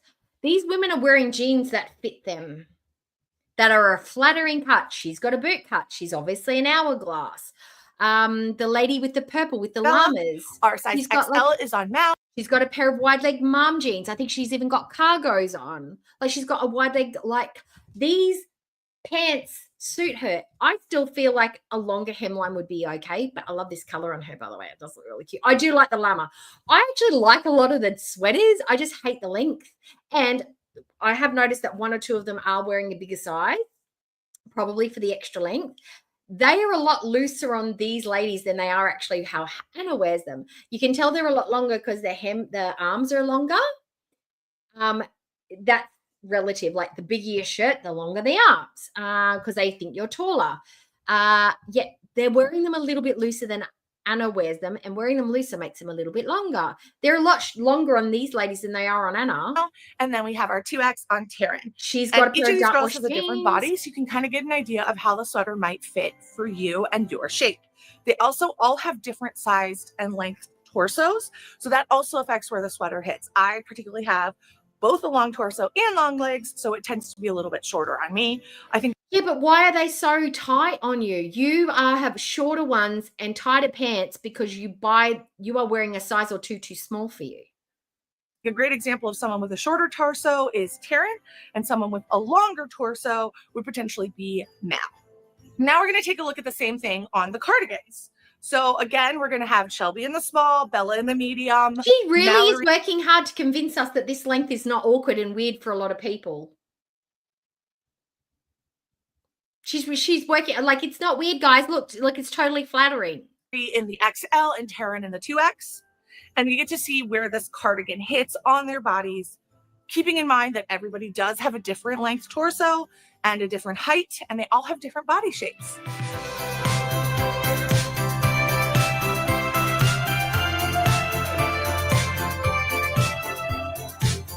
I've got to admit, the lady that was just dancing, those jeans are a very, very good color and cut for her. Like you could not get any better for her whatsoever.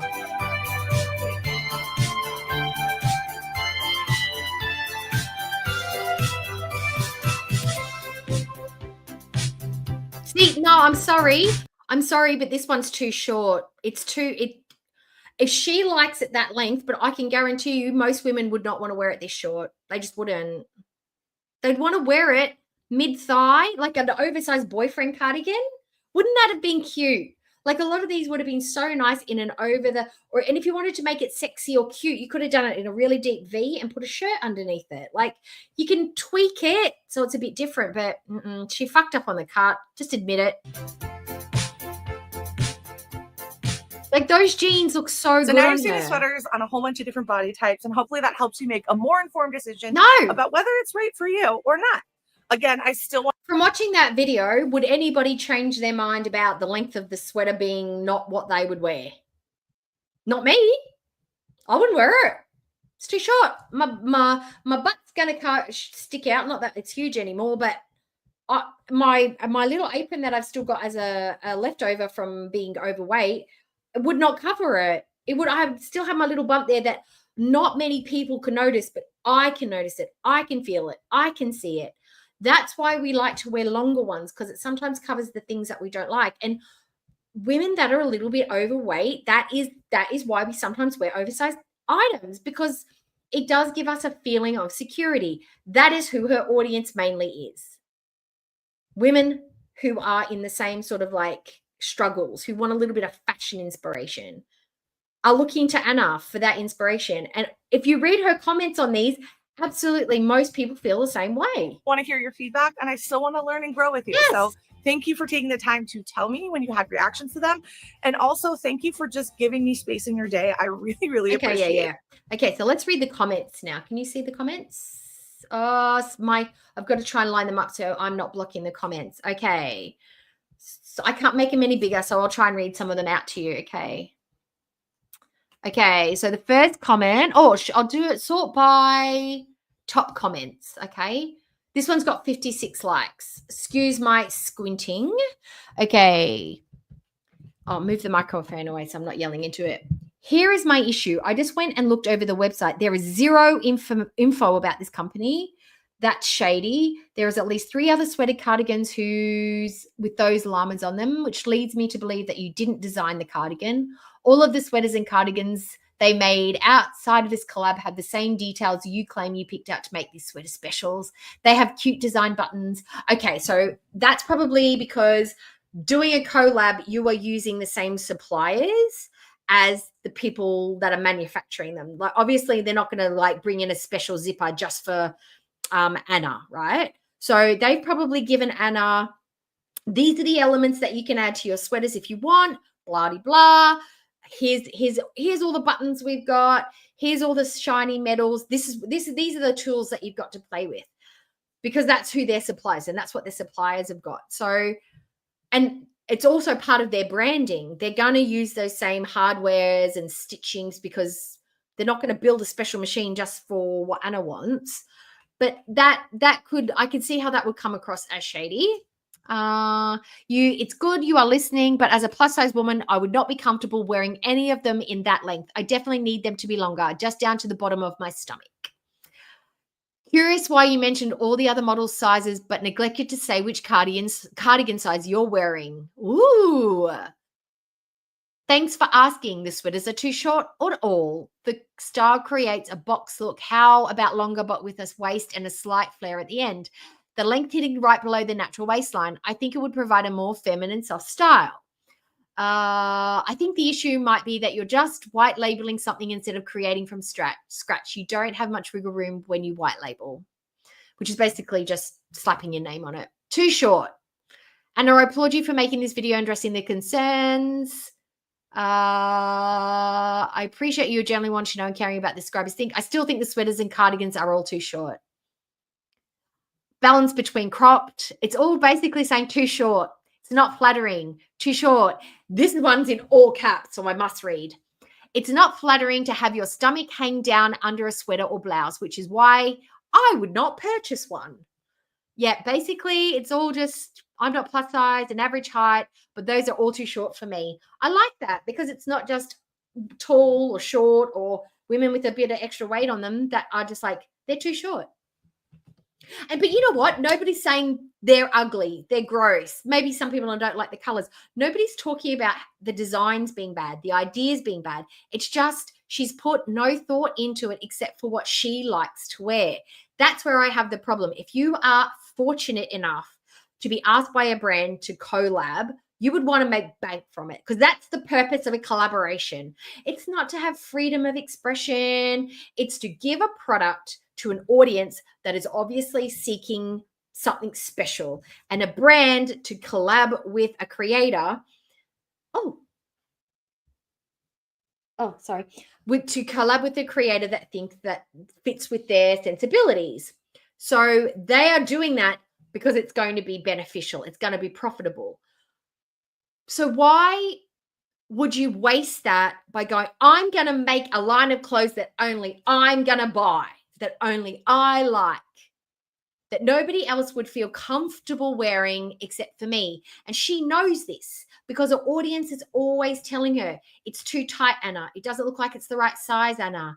It's not a flattering shape, cut, or color on you, Anna. Your shirts are too short. It doesn't look good. Those items together are not a good match. She hears this feedback from the audience, so she should know by now that she needs to talk to somebody who knows more than she does, i.e. the collab team, and say, what sells best for you? What's one of your best sellers from your line? What knitwear works for your brand? And let's do it in something that then I would probably wear. Let's do the drama llama. Let's do the cat thing. Let's do shapes that work for you, that might work for the broader audience, and I'll just put my spin on it. That's what a collaboration would be. That's what I would think it would be. Not Anna going, crop shirt, jogging shorts, that's it. Make it bright. Because I feel like that's what she's done. Yeah, so that's why an A-line tunic would work. A cardigan that opens up because that fits over over hips. Like, there's ways that you can work around it. And we're not just, but see, the thing is, it's size inclusive. So it doesn't have to be for someone who's in Anna's body type or body shape. It should be for all body types and all body shapes. And with buttons on it, you can always shape it. With a belt, you can always shape it with the right cut. There are cuts that can work on so many body types. It was just poorly planned and poorly executed. Okay. This is it, the crudité. We've had our entree. We are moving on to the roast beef. Everybody, I hope you like pork crackling, guys, because we are going to watch Foodie Beauty get roasted. It's going to be so good. Oh my god. Oh my god. I just went 13. I just turned into a 13-year-old girl. Okay, so let's. Oh, there I am. Okay. Now, I'm hoping this is going to work, guys, because I edited this because I don't know what this Keemstar guy's like. I don't know if he's like a guy to strike. Oh, I don't know if he's a guy who's one to strike or get mad. And I wanted to cut out all the crap. So I edited this. And I wanted to see Foodie Beauty's face a little bit closer than the window. So I pulled her forward so it's a bit easier. So we can see her reactions and responses to the things that the people were saying a little bit better. You can't see every panelist, but you can see the majority of them. And you can definitely see the lady that didn't like her, Tina. So I'm going to see if this works. Please let me know if you can hear the sound, because if you can't, let me know. Okay. Oh, because this is what I was fiddling around with before, trying to get it to work. Whoop. Hang on. Okay. I've got to see if this is going to work for me. Ben could be over in the RV and you could be cutting him some checks so he could buy his little whiskey and shit and smoke his little cigarettes. Bro, it would be the... Can you guys hear that? Can you guys hear that? Is the audio from my video coming through, or can you only hear me? Please let me know. There's about a minute before we actually get into the Foodie Beauty. I want to hear the response and the reaction of the people when she comes into the room, because it's a good time. It's so fun. Now, can I make this smaller or not? Yes, I can. Woo! Okay. Here we go.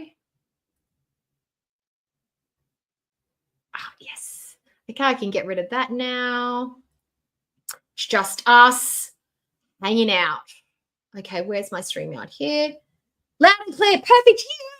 because I was so worried it wasn't going to work because I tried using it and it wasn't working. Okay, brilliant. Let's go. Oh, you can't see Tina because I'm in the way. Let me see if I can change it. This is where I was having trouble because I was messing around with things and it was making it it kept losing me. Oh, no, go back. No, I can't change it. How important is it to you guys if you see Tina's face? Let me see if I can edit it in stream. Because there's Tina. Let me see if that works. Okay. Done. Is that better? We heart Tina. Good. Okay. Let me see if this is going to work. Am I still moved? No. Perfect life. Just It's keep working? Ben away from the fucking camera. That's all you got to do. That's it. Look who's here. Yeah, fat ass herself. Ladies and gentlemen, we have the one, the only, Foodie Beauty. Oh, wait, he's cool, right? Fuck that. I'm out. Can y'all hear me? I gotta go to the bathroom. Yeah, could you, That bitch is fucking crazy. I love Beauty, that. As fuck. Wait, one minute. Oh, Tina was almost ready to quit. She was almost ready to leave. Oh my God, that's embarrassing. No. Oh, did you hear? Let me see if I can make it go back. Let me see if I can make it go back. Just a little teeny tiny bit. Little teeny tiny bit. There we go. You're not calling me ugly. No way. Oh, What the hang fuck on. did I do to you? Foodie, Girl, Foodie, go could you be living it up? There we go. Ben I could want be to hear that over in the again. RV and you could be cutting him some checks so he could buy his little whiskey and shit and smoke his little cigarettes. Bro, it would be the perfect life. Just keep Ben away from the fucking camera. That's all you got to do. That's it. Look who's here. Yeah, fat ass herself. Ladies and gentlemen, we have the one, the only, Foodie Beauty. Oh, wait, he's cool, right? Fuck that. I'm out. Can y'all hear me? I gotta go to the bathroom. Yeah, Take a could you- shit. could That you- bitch is fucking crazy. Foodie Beauty, Ugly as fuck. Wait 1 minute, Tina. Could you put your camera on real quick? You're not calling me ugly. No way. What the fuck did I do? Do you have to do something to someone for someone to have the opinion that you're ugly? That's all I'm asking. Look, I'm just asking for a friend. My friend asked me that question. Do you have to like someone to think they're pretty? No, they can be ugly and can still like them. But what's she done to Tina? Nothing. Doesn't mean Tina can't have the opinion that Foodie Beauty is not a good looking person. But that really hits Foodie in the heart because she thinks she's a stunner, doesn't she? She does think she's cute. And as everyone should. As everyone should. You. Foodie, Girl, Foodie, don't get me started. Don't get me started. No, you're not doing. rumors about me, Tina. You don't. I didn't hear. Now, I think if I can remember correctly, that hang on. Oh, I'll just do this. Just got to do this quickly. Sorry. She had to pay a membership to get on there. And I think somebody said, oh, look, this is third hand, fourth hand, fifth hand, that the membership that she paid for was about $100. Is that not right? Because if that's not right, I don't want to perpetuate that. But I heard that's what I heard on the mean streets of Girl World is that she paid $100 for the membership to be able to get access to go up on panel, which honestly is, it's not a stupid idea, but I mean, who wants to go up on this panel? Is it a popular panel? I don't watch it. This is my first and only time I've watched it, and I wouldn't be watching it if she was a regular panel member because she doesn't have anything interesting to say most times. So who would be interested in watching that? But anyway, let's get going. Let's get into it. Let's see Tina rip her a new one. No fucking rumors. I watched your fat Yes, ass. you did. Fuck. Bitch, I'm not Okay, lying. so you should know. Turn your Listen, fucking Tina. camera on and show these motherfuckers what you look like. You fat mashed potato looking bitch. Show it. Look at her.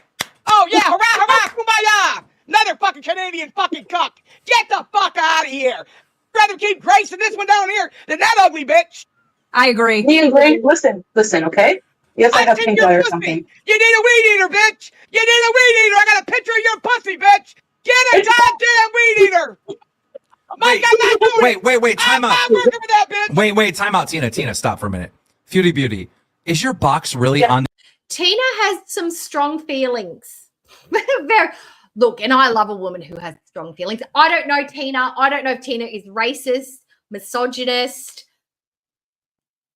I don't know Tina.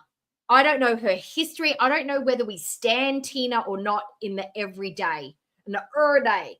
But what I'm feeling right now is that I think there's so many of us in the community who feel like Tina might be our spirit animal in this moment alone. That she is just literally just all of our energies amalgamated and have balled up and have been shoved inside Tina, and they are coming out because her energy is high. She does not like Foodie Beauty. Not one little bit. I feel like she knows the Foodie Beauty lore a little bit. Does anybody else get that feeling that she's not so keen on the Foodie Beauty? I wonder if Foodie went in here thinking that everyone was going to suck her ass and lick a butthole and be all like a bit starry-eyed that it's the real Foodie Beauty on our panel. Oh my God, I'm so starstruck. Nah, no one was impressed. Not a single one. The internet? Yes, because listen, okay, I found God recently. This is my cat. Does she look abused to you? That's not the same cat, bitch. You want to talk? Foodie, nobody asked. Nobody asked about the cat because she knew it was going to come up. So she was like scared and worried about it. So she goes, before they ask me about it, I'm going to talk about it first so they can't bring it to my attention. And I can just totally like, null and void the animal abuse because that's the one thing that they can talk about that. Blah, blah, blah. She's like shoving the cat in people's faces saying, does this cat look abused? Abused cats and abused dogs and abused pets will love you regardless. That's the sad part about it. And neglect is different from kicking or punching or physically hurting an animal. Sorry, trigger. Neglect is a bit different. The cat doesn't know you're doing it. The animal doesn't know that it's being neglected because it's an animal. They don't know, mum should have got my nails cut. They don't know that mum should have got me kidney medication. Mum should have changed my diet. Mum should get my ears cleaned out. The cat's not aware of any of that. They don't know that they're being neglected. It's a different kind of abuse. So shut up. Just had to say that, guys, out loud. I've been wanting to say it for about a month. Talk about the fan that tricked you into giving her the cat and had the fan that looks like Slimer. No, bitch, listen, what happened? I went to Kuwait. The cat is old. Her nails grew into her pads because I was gone for 2 months. I didn't know that would happen. When I came back last year to get her nails cut, now people are like, you're an animal abuser. Okay, that was like 3 years ago. Okay, but you and your Wait, cat's nails. It's not just the cat. Like I just said, it was the liver, the kidney, the ears, the teeth, the arthritis, the nails, the shitting everywhere, the not clean trays, letting them live in filth, the fact that the animal control told them that the house was too filthy for animals to live in and they need to clean it up. There were so many other reasons. It wasn't just the nails, but that's the one thing that she can talk about, I guess. Cat's nails don't grow that fast in 2 months. Yes, when they're elderly, they do. Look it up. I have an elderly cat. 100%. In here, you don't even fucking let your box breathe. You don't even shave that motherfucker. You leave caca on that like you did your cat. Now, this is one thing that I just don't agree with, Tina. Tina and I we have very different views on this. Women are not required to shave their lower regions. We are allowed to look after them in any way we want to, as long as you're adding soap and water and you're showering frequently. That's all the maintenance they require. If you are fully nude, your choice. If you are a hairy McClary, your choice. I don't feel like it is a personality flaw to not be somebody who has a landing strip or a Brazilian or has no hair on there. If you grow it or show it or whatever. I don't agree with this. Foodie should not be shamed for having a hairy pussy. Foodie should be shamed for showing it to the world when nobody wanted to see it. That's the question. Whether it's hairy or not hairy is not really the point. I'm not working with that ugly bitch. That's Only my one queen, ugly Tina. bitch on this show. Fuck that. I have no hair on my head. I have no hair on anywhere, okay? Okay. I'm not supposed to talk about that. Okay, wait. Your Time out. box is everywhere. Wait. 1 minute, Tina. So Tina's making allegations that you have a jungle down below. What is that in reference to? Yeah. So I wanted to make a few extra bucks. Back in the day, I was addicted to cocaine, and I had a loser-ass abusive boyfriend who I had to pay rent for. He was a fucking loser. No. And I needed extra cash, so... She didn't have to. She chose to. And why did she pay his rent? Because she said, don't work anymore. He didn't have the income and he was sleazy, blah, blah, blah. She wanted that. She wanted that control over him. He didn't make her. Eventually, I think he was making her, but she wanted to do that thing. I did OnlyFans, and everyone was doing one, and I showed my snatch once or twice. Welcome to the Why did you save the motherfucker? She also took a picture of it when she was in Cuba, when she was raging at Nana and she was away from Nana and she got fully drunk. She also took a picture of a snatch and uploaded it at that time. Sure did. Oh my god. What's the hairy snatch? It's yours. Listen, motherfucker, I'm already on the show. You're trying to try out for the show. What's wrong with pubic hair? Don't shit. She's like, let me see yours. Not everybody feels the need to show their vaginal area online to be validated. I can say that somebody's got a messy, disgusting, gross, hairy vag if I see a picture of it because somebody's publicly uploaded it. That's my opinion. I do not have to back my opinion up. Well, it's not even backing my opinion up. I don't need your opinion on whether my vagina is better manicured, looks nicer, is better in real life than yours by posting it online to disprove the fact that you have a nasty, yucky sandwich. Like, what does seeing mine change about the way yours physically and actually looks? I don't understand that. She always said, well, show me yours. Doesn't make your fupa any less gross. Doesn't make your teeth any less nasty. Doesn't make your filtered face look any less weird by showing you mine. It's I don't understand. She says that a lot. I don't get it. Hey, Mike, go give your man a call. He'll show you her Putin nanny. Wait. Didn't this allegation start off with you accusing her box of being hairy, and then she brought her cat on, and she's like, "It's not being abused. My pussy's not being abused." Neither. Exactly. It's all BS. Team, I have a ton of haters who want to ruin me. Okay, they want to do anything they can to ruin me. They accuse me of being accused of everything. Okay, help me. Foodie, no, I can handle my own. Wait, I can handle my own. I can handle Foodie, don't you get back at those haters though? Didn't you like dox one or two of them? Yeah, she sure did. I didn't dox anybody. Oh yes, you did. Yes, you did, honey. Yes, you did. It's already known, honey. Yeah, I saw it too. You definitely. Somebody just texted me the picture. Okay. You gotta hear it. Oh, God. Send it to me. I want to see. I will. I'll send it to you. Listen, 2 years ago, I found God. I'm a reformed person now. Wait, I would never show my Sky cats on the Daddy. internet. I give 2 fucks about your Sky Daddy. Wait. I'm just saying that you not speak when I've you got a get weed mad. whacker since then, and it's all gone. Time out, Foodie Beauty. Do I have permission to look at your box? Because Mike is going to send it to me. Gee, no. Whatever, go for it. I want permission. Because, I'm being listen, respectful. it's on the internet. There's nothing I can do. All right. Trust me, you would not match up to the model he's marrying anyways, bitch. I'm not going anywhere near my fucking phone just in case.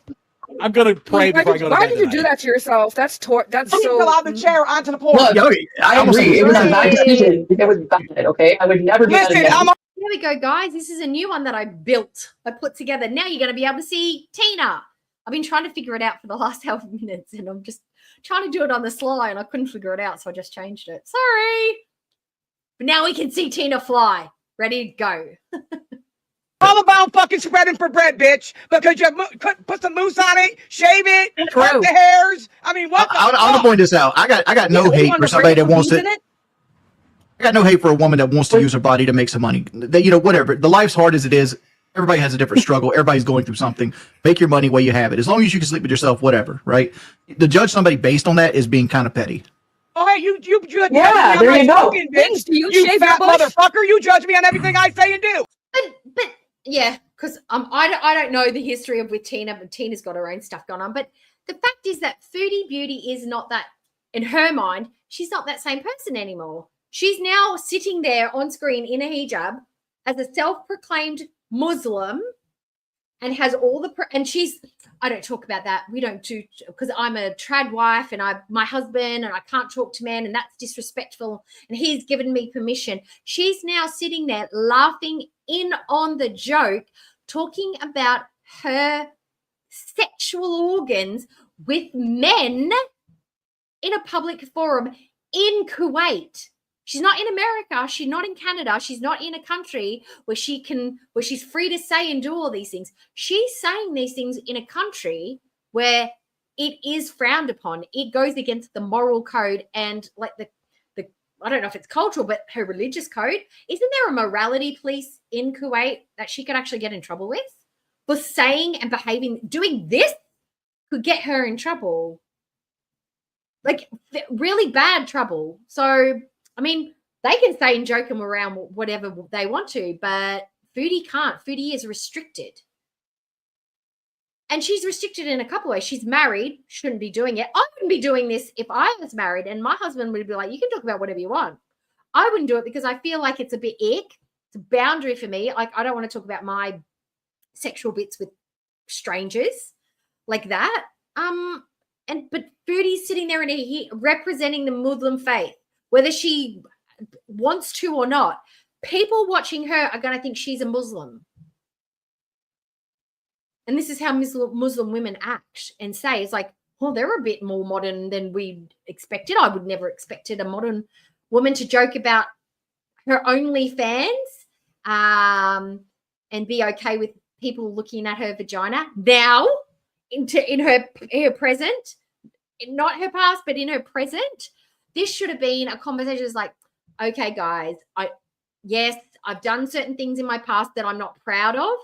It's not part of my current history. So can we not talk about it? I know that some of that stuff's very funny and la-da-da, but can we talk about things that are going on now? I don't really want to talk about that because I find it's inappropriate for me as a Muslim woman to be talking about those things. It's not funny. It's not cool. It's not witty, but it's honest. Tina, she spread for bread, and then she found Tina, God. I just gave you compliments, and you just let that shit gloss right the fuck over you. Boogie, check your Listen, text. we don't know No, Boogie, look at the text. Boogie, you're forced. Whatever, Boogie, pretending like he doesn't like the fat snatch. Give me a break. Yes, I don't like that. I'm sorry, Foodie, but there are the majority, and look, I don't want to offend anybody, but the majority of men, 95% of the population, because I've done the research and the maths, 5% of the population would be sitting there thinking, I want to see nothing more than Foodie Beauty's snatch. But 95% of the population, whether it's okay or it's right or it's fair, the facts are that most men do not want to see a woman shaped like Foodie Beauty's lower regions. They're not into it. Just literally just be like, no, honey, it's okay, keep your clothes on. The fact that she thinks that he would be into it, what is Salad feeding her? What lies has he shelled out to her? Because the latest two men that are into her have been wanting something for her and would sell her any kind of shit to keep her happy. Nana, because he wanted her money, he would literally probably fuck a hole in the wall. And Salah, because he's got to keep up the pretenses that he's a faithful husband, at least for the time being anyway. And he'd be like, she's beautiful, she's hot, I love her body, yada, yada, yada, yada. The majority of men are not into seeing her stuff and are not into it, like in the logistics of it all. And I get that. I understand it. Is it right and is it fair? No, probably not, but it is what it is. Bitches! What? Boogie might drop dead on the stream. Whatever. Boogie, look at the snatch now. Shelley, interest. No. Look it up or you're fired. Boogie likes them to look 16 years old. He just said he's going to take a shit. But who said it? Who said it? Sage, but you don't access Foodie's vagina via her crowning glory, her face. The face is not part of the equation when it's down there. That's just, unless she can bend herself into a pretzel and put her face up beside it and be like, hi. The thing beside it is the kraken. It's like, oh my God. Ugh. No. And she gets quite offended that I think she's not considered pretty. Like, we're looking for a pretty lolcow panelist. And she's like, guys, I'm right here. Like, do I need to say more? And they're just not even considering her for the part. Like, we still need a hot girl for the panel. And she's like, but I'm right here. Oh my God, can't you see how beautiful I am? Okay. A reformed one now. That's 3 years ago. Different. Are you really bald on your head? I'm not bald, but I have thinning on top, yeah. Okay. I knew you were I shaved my head. It looks like you at one point. Wait. You shaved your head, but you didn't shave your bush. I got the whole No. She attacked Exactly. me. That needs some hair. It's not gonna insecure me. Time out. Chad is asking for a review. So the Foodie Booty Snatch review looks like two golden girls fighting for a world championship. I still hadn't. You're going to hell for looking at that. I'm not sure what I was looking at, if I'm being totally honest. Snatch shaming. What the hell? It looked like a wooden. Snatch shaming. Excuse me. Do we need to show all of the videos where you are talking about DD? And you're talking about her grey, old, geriatric, fishy blah sandwich. Do we need to replay that? Where you were, and we know you've been there, so you probably have total recall on what it looks like and smells like and tastes like. But he was probably just being honest. Probably didn't know what he was looking at. Probably couldn't tell an elbow from an armpit when looking down there. Area. He had to fucking find his way through the woods, bitch. That's what he's trying to tell you. Hey, gotta What's get yours? First of all, bitch, I've never had to spread for bread. Hello. Bet that. I'll just take your money. Fuck you. Fuck I look like. Why you don't show the nether region, just the top, guys. That's I agree. Never show your nether regions. You're gonna have Keith start making fun of it one day if you do. That's what's No, gonna he'll happen. never think about you again. Trust me. He's marrying a model. You push hog. That's Nobody true. wants your That's fucking big true. ass. Nobody wants my big ass. So shut the fuck up. Yo, So you wax yours then? Bush hog. Bush hog. I think that's my favorite thing today. You fucking bush hog. Oh, that's got to, someone make it into a shirt. Into a shirt. It's brilliant. Bush hog. It feels like a skin that she should just live in. You know? Feral, messy, heavy breathing, drooly, unwashed, snarly. I feel like it's right. All she needs is Foodie just needs to get some little plastic tusks and it would just be so sweet. Bush hog. Oh, I love it. Bush hog. Fucking bush hog. I'm going to use that. Next time I'm in a car park fight with someone, I'm just going to be like, oh, you fucking bush hog. Sounds better when you say it in an Australian accent, doesn't it? Tina, I love you because Brantley really be a model, and sometimes she gets hate online, and people be like, "She ugly." I'm like, "No, she's not. Like, she's smoking." Let's talk about the insensitivity of Foodie Beauty doing this today. Where is Zala, by the way? Sorry, where is Glitter Tits, by the way?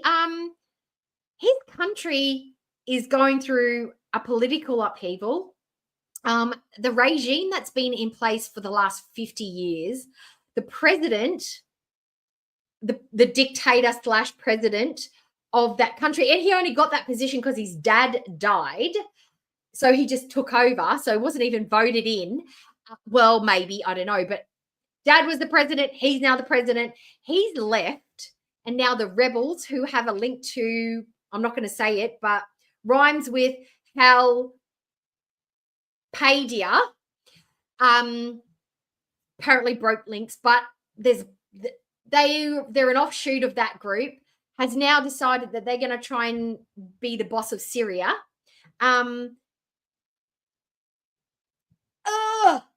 She's doing this. Wouldn't he be concerned? Like, it's his mother country. He's a proud Syrian, always constantly talking about it. Wouldn't you be monitoring the news? Wouldn't you be sitting down going, what if this, making sure relatives are okay? What does this mean? How do you find the time in your day to be talking on a lolcow panel, talking about your hairy snatch and cat abuse? Sounds a bit off. It's a bit off color, isn't it? Isn't it a bit off color? I don't know. Feels like it. No, Brantley, No, your wife is beautiful. It's I've seen her. jealousy. It's jealousy. Yeah. I love you, Somebody just sent me Brantley. a video of her in a bathtub on her period. Yes, she's nasty. What? I'm going off grid. Who did that? The queen. Somebody Who did that? texted me a video said it's you in a bathtub on your period. No. I'm I haven't had a period, honey, in a long time. I had a hysterectomy. I was in the bathtub with Keith for an Easter special. I think that's why it feels so beautiful, because what we in Australia, we call people bush pigs. If we think they're truly heinous looking, you'll be like, oh God, is she hot? Nah, she's a total bush pig. That's what we said. That's why it feels so right, because hog would be the American or North American version of it. That's That's why it feels so apt. Bush pig. Oh, we've been using it for ages. Didn't realize. Oh, yeah, bush pig. A hairy fucking bush pig. Oh, or a not so hairy bush pig in Foodie's case, because she let us know the curtains match the drapes. And these are sexual God bless America! Can we go any lower, guys? Tina, I got a question. Like, what is the number one thing you can put your finger on that you hate Foodie Beauty about? Foodie Booty is nasty when she used to go live, weren't you, Foodie Booty? You like to trash other women, bring them down, and you used to fucking dox Anything people. I've ever said? Yeah. No. You doxed No. women. Let me bring That's the receipts. fuck you did, whore. Who? Let me show me proof then, Tina. Stop saying who. You spit out of feathers or you're a fucking owl. Of course she can. Of course Tina's sitting there. She's going to go, all right, Foodie, I'm just going to clickety-clack for a couple of minutes. Clickety-clack, and I'm going to bring up all the appropriate receipts. Because I knew that this conversation was happening today, and I knew that we would be going in this direction. So I've got all my Foodie Beauty receipts at hand. Of course, she's not going to be able to have anything to back up what she's saying. Oh, my God. Prove it.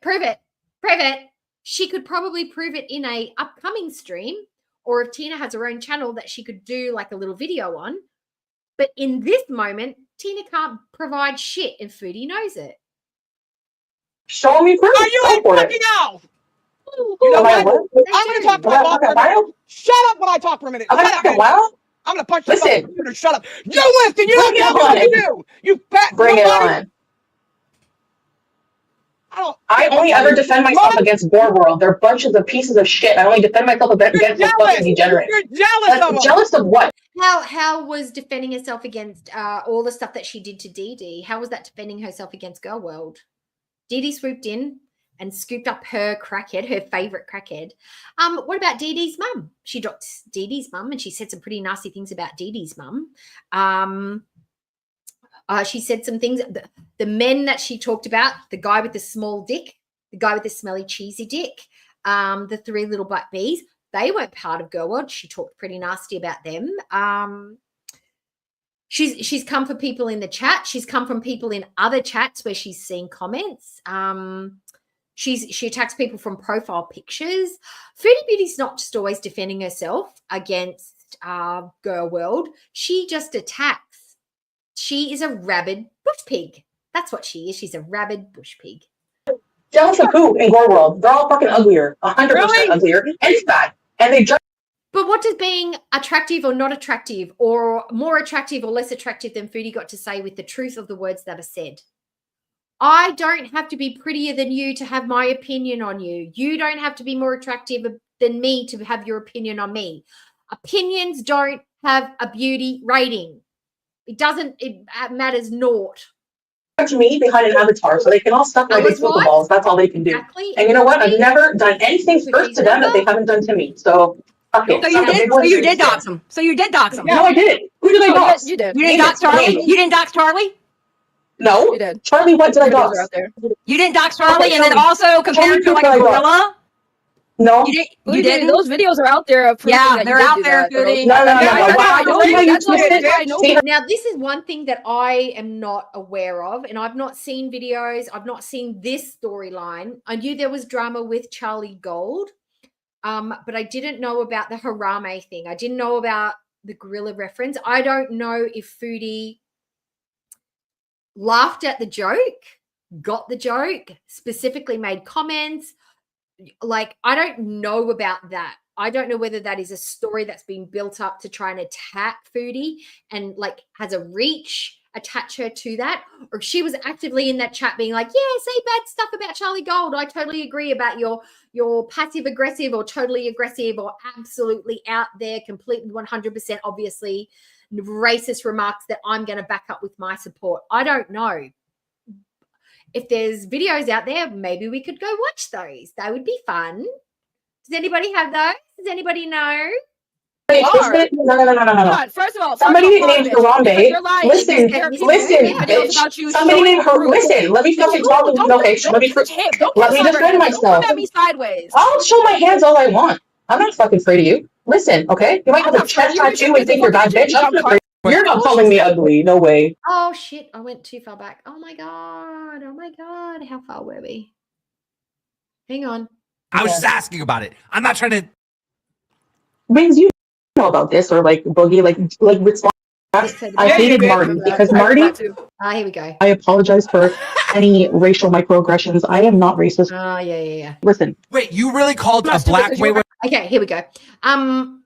Oh, I forgot what I was going to say. All right, let it play. It might come. Wait, time out. I did it. You called a black. She also doxed that same creator. She also doxed that same creator. Where's the dox? Show me, and I will bow down to you and suck your dick. Where is You ain't fucking shit on me, bitch. Hell. Who said that? As a married Muslim hijabi woman online. Who says that? I'm none of those things. I would never say that to a panel of strangers and or women, or who would say something like that? She's changed, guys. She's a totally new person. I'm not the same person that I used to be. Yeah, you are. You're just bald and covering it up now. No, I don't want none of that nasty shit. I don't know. After I said that, there was a reaction channel in Harambe that was making videos about Charlie, and I supported her because I didn't realize like she was making fun of Charlie for that reason. Then I cut ties with her. I never ever said Charlie was a gorilla. Nothing like that. Okay, wait. Didn't you compare Charlie to Cole? Wait, Xylee, let me No, ask you. because her name is Charlie Gold. Guys, and you called her Cole. Wait. Everybody Shut the fuck up. Everybody stop for a second. Talking. Let me just try to understand this, okay? How does the term Harambe get linked to you? You had to have said something. Okay, no, I didn't say anything. What happened, like I said, Charlie Gold is a black creator, and she would come for me. All I can say is that whatever the narrative that Foodie is explaining this about the whole Charlie Gold thing, I don't believe it. I want proof. I need to see it. Because she always dumbs it down, makes it somebody else's fault. I never said that. She absolutely did say that. I can't say whether she did or not, but I know Foodie, and Foodie's probably lying. All the time, bullying, fat shaming, whatever. Then there was a reaction channel that came out with the name of the reaction channel was Harambe, okay? And Harambe was a gorilla who attacked a child, blah, blah, blah. Now, she made videos on Charlie, but never calling her any racial names. So I would support one or two of those videos, repost them, and say, oh, yeah, this is funny about Charlie, because everyone was coming from... Isn't the channel name enough? It's a reaction channel for Charlie Gold. Charlie Gold is a woman of color.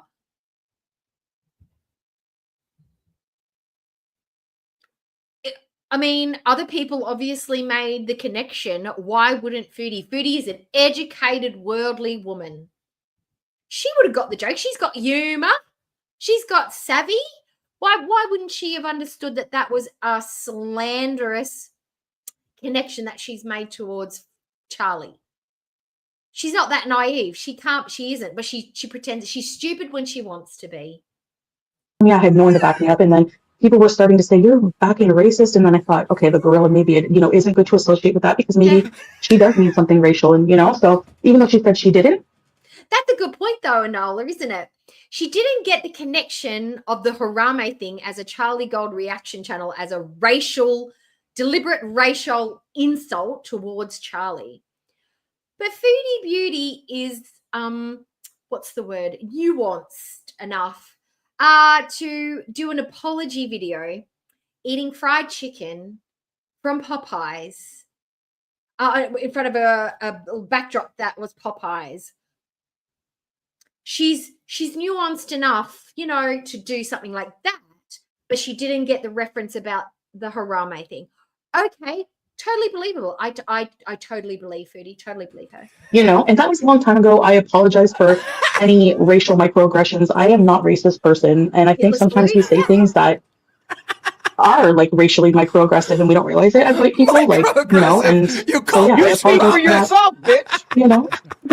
I mean what I say and say what the fuck I mean. I know that's well, right. I'm not like that sometimes. I sometimes my mouth gets me in trouble. I have to admit. Sometimes I don't think it's fair. Mike, you can sum it up in one shot. Make a call when you get off of here, because he did stream after stream about this whore. Okay. But a lot of them are wrong. They're out to ruin my reputation. A lot of the allegations are wrong, or they make a lot of money off of making me look bad. Like, it's a whole thing. So, of course, they're going to twist things. So you're a loco. No, she's worse than a loco. I'm one of the originals. No, you're not. Unfortunately. No, you're not. Yeah, I am. Okay, You're worse. She's in like the same group as Amberlyn Reed. Do we remember when Foodie was like, I don't want to be part of this girl world? I don't want anything to do with it. It's just a pile of garbage. I'm not in it. I'm out of it. I'm not in girl world. That's it. You guys all suck. Now she's like, I'm one of the OGs from girl world. Yes, I am. She's fighting for that place in the LOLCal Hall of Fame. Like, oh my God, Foodie, pick a lane. Pick one. You're either the queen of girl world, which she's not, or you're not involved. It's gorl world. Yeah. Dude, I forgot this bitch was still When I here. was Yeah, dating you're Priscilla, right. Priscilla would watch I her love the videos show. all the time, and she was like, "Ooh, foodie doody." Wait, Yeah, Priscilla- I'm not a bad wait, person, but Foodie, I have a question because my chat is asking me this. Did you defend Cyrax? Yeah, okay, she I didn't did. defend. Okay, listen, I Yeah, didn't you did. defend Cyrax. I Yeah, you hated. Again, this was Foodie being unaware of her surroundings and being just a complete oblivious, don't care, don't know, just idiot. Go away. I don't need antivirus protection. I'm fine. I don't sleep with other computers, all right? I don't need protection. She was going off about, she was on Cyrax's side because Marty didn't come into it until Foodie was talking about Cyrax. So she can't have been defending Cyrax because of Marty. Marty caught wind of her defending Cyrax. Now, she got a hold of Cyrax because I think she might have seen them on one of the Reactors channels. It could have been somebody we're not going to talk about, or one of the other people that used to follow and comment on Cyrax. So she's like, it's, blah, blah. And I don't think she was aware that he was he done some stuff, illegal things with people that were not quite mature enough to be doing those things with or attempting, like PDF stuff, right? And she's blah, blah, blah, Cyrax, people are picking on a person with special needs and blah, blah, blah, blah, not realizing that there is a very large and dark and yucky and icky and illegal and wrong, morally corrupt background towards Cyrax. Marty's got wind of this, and that's where Marty came into it. So she caught herself in her own Marty web because she didn't take the time to actually find out about Cyrax before she started talking about Cyrax. She just figured that he was somebody that the girl world or girl world adjacent were just talking smack about for no reason. No, they had reasons. And so that's Foodie just putting her hoof in her mouth once again. Marty, because Marty, listen, I think Cyrax is a piece of crap. He's gross. I didn't know the whole lore, but I didn't like Marty because he was like just exacerbating everything, So I said something about Marty, and then it came out that I'm defending Cyrax and blah blah blah. I never talked to Cyrax. I think he's disgusting. Yeah, she did. She tripped over her own stupidity and fell into Marty's clutches. Not the other way around. Marty did not come looking for her until she started talking about Cyrax. And you are going to get side eyes if you're a kitty diddler. If you're defending somebody like that, then you are going to catch the attention of a few people. For what he did and everything like that. So that's that story. Oh, okay. No, I'm talking to Cyrax, and I tell you this: he's an undiagnosed schizophrenic. Angelina, she bought a membership so she could have access to potentially coming up on the panel. Some people are saying it was 100, it could have been 20, or it could have been 5. I don't know, but I heard 100, so that's why I put 100 down. But yeah, she paid for this roasting. She bought her own dinner. She's basically eating her own crackling off her own back at this point. Now, I didn't even bring this up before I started. The reason I think she did this, these are my own personal thoughts. I've got a couple of ideas. Number one, she's talking about getting a job. She's doing what she can to get views. She thinks she's doing some great stuff to get views. I think she thinks this was her audition for the panel because she heard they were looking for a pretty girl to be on panel. She's looking for new people for a LOLCal ladies edition. This is her like, yeah, I can do that. She's wanted to be on this panel. She thinks it's going to open her up to a new audience, getting her name out there to get new subs, to get more attention, blah, blah, blah. I really feel like this is part of her trying to reap the benefits of the December and the Vlogmas, the extra revenue. She's trying to drive a new audience to her channel, but she's just going to get more haters. She's not going to get more. She's actually driving, I think, if anything, new audiences to the reaction channels because people go to her and then they find the reactors, and that's where they find their reactors that they settle with. She's not going to really reap too much benefit from this. She thinks she is. And I think she thinks because she's going to try and get in with these people here that she's going to have some backup. They're going to be her friends. They're going to be her defenders. Where really after this welcome, I think she's kind of got the hint that if Tina's around and if Boogie's around and if, I don't know about that Wings guy, but Boogie definitely doesn't like her, that she's not really welcome there. And she doesn't have the fire, the sass, the guts, the defense. She can't handle this kind of heat. She needs a hub box only. She needs kid gloves and a couch. Nobody else catches that. But if you talk to Cyrax, he will make like multiple accounts and pretend to be other people to talk to you again and again and again. And it's like, dude, I know you're Cyrax. You're not somebody else. Like he likes to pretend like big shot lawyers, and I'm like, come on, man. He just needs to stay off the internet. And I just think like I didn't like what Marty was doing, because then Marty, like, he went and did the same thing to me. Like, he doxed my family. He was sending male escorts to my mother's house. Like, why come from my mom? You know? So I had to get the FBI involved and everything, and they told him to stop. And he was like, just. And I see, this is what I don't understand. Like, there are certain women out there that can use men as a shield when they don't really need them. Like, they use them for a purpose as they see fit. And they're usually, you know, either very charming, average looking, or very charming, witty, smart women that can sort of, like, you know, doll themselves up to cross the line to, you know, be able to get the attention from boys and just act like little girls, but be very, like, using that they are the sword and also the dagger, you know, from both angles. They can defend themselves, but they can use men if, you know, whatever.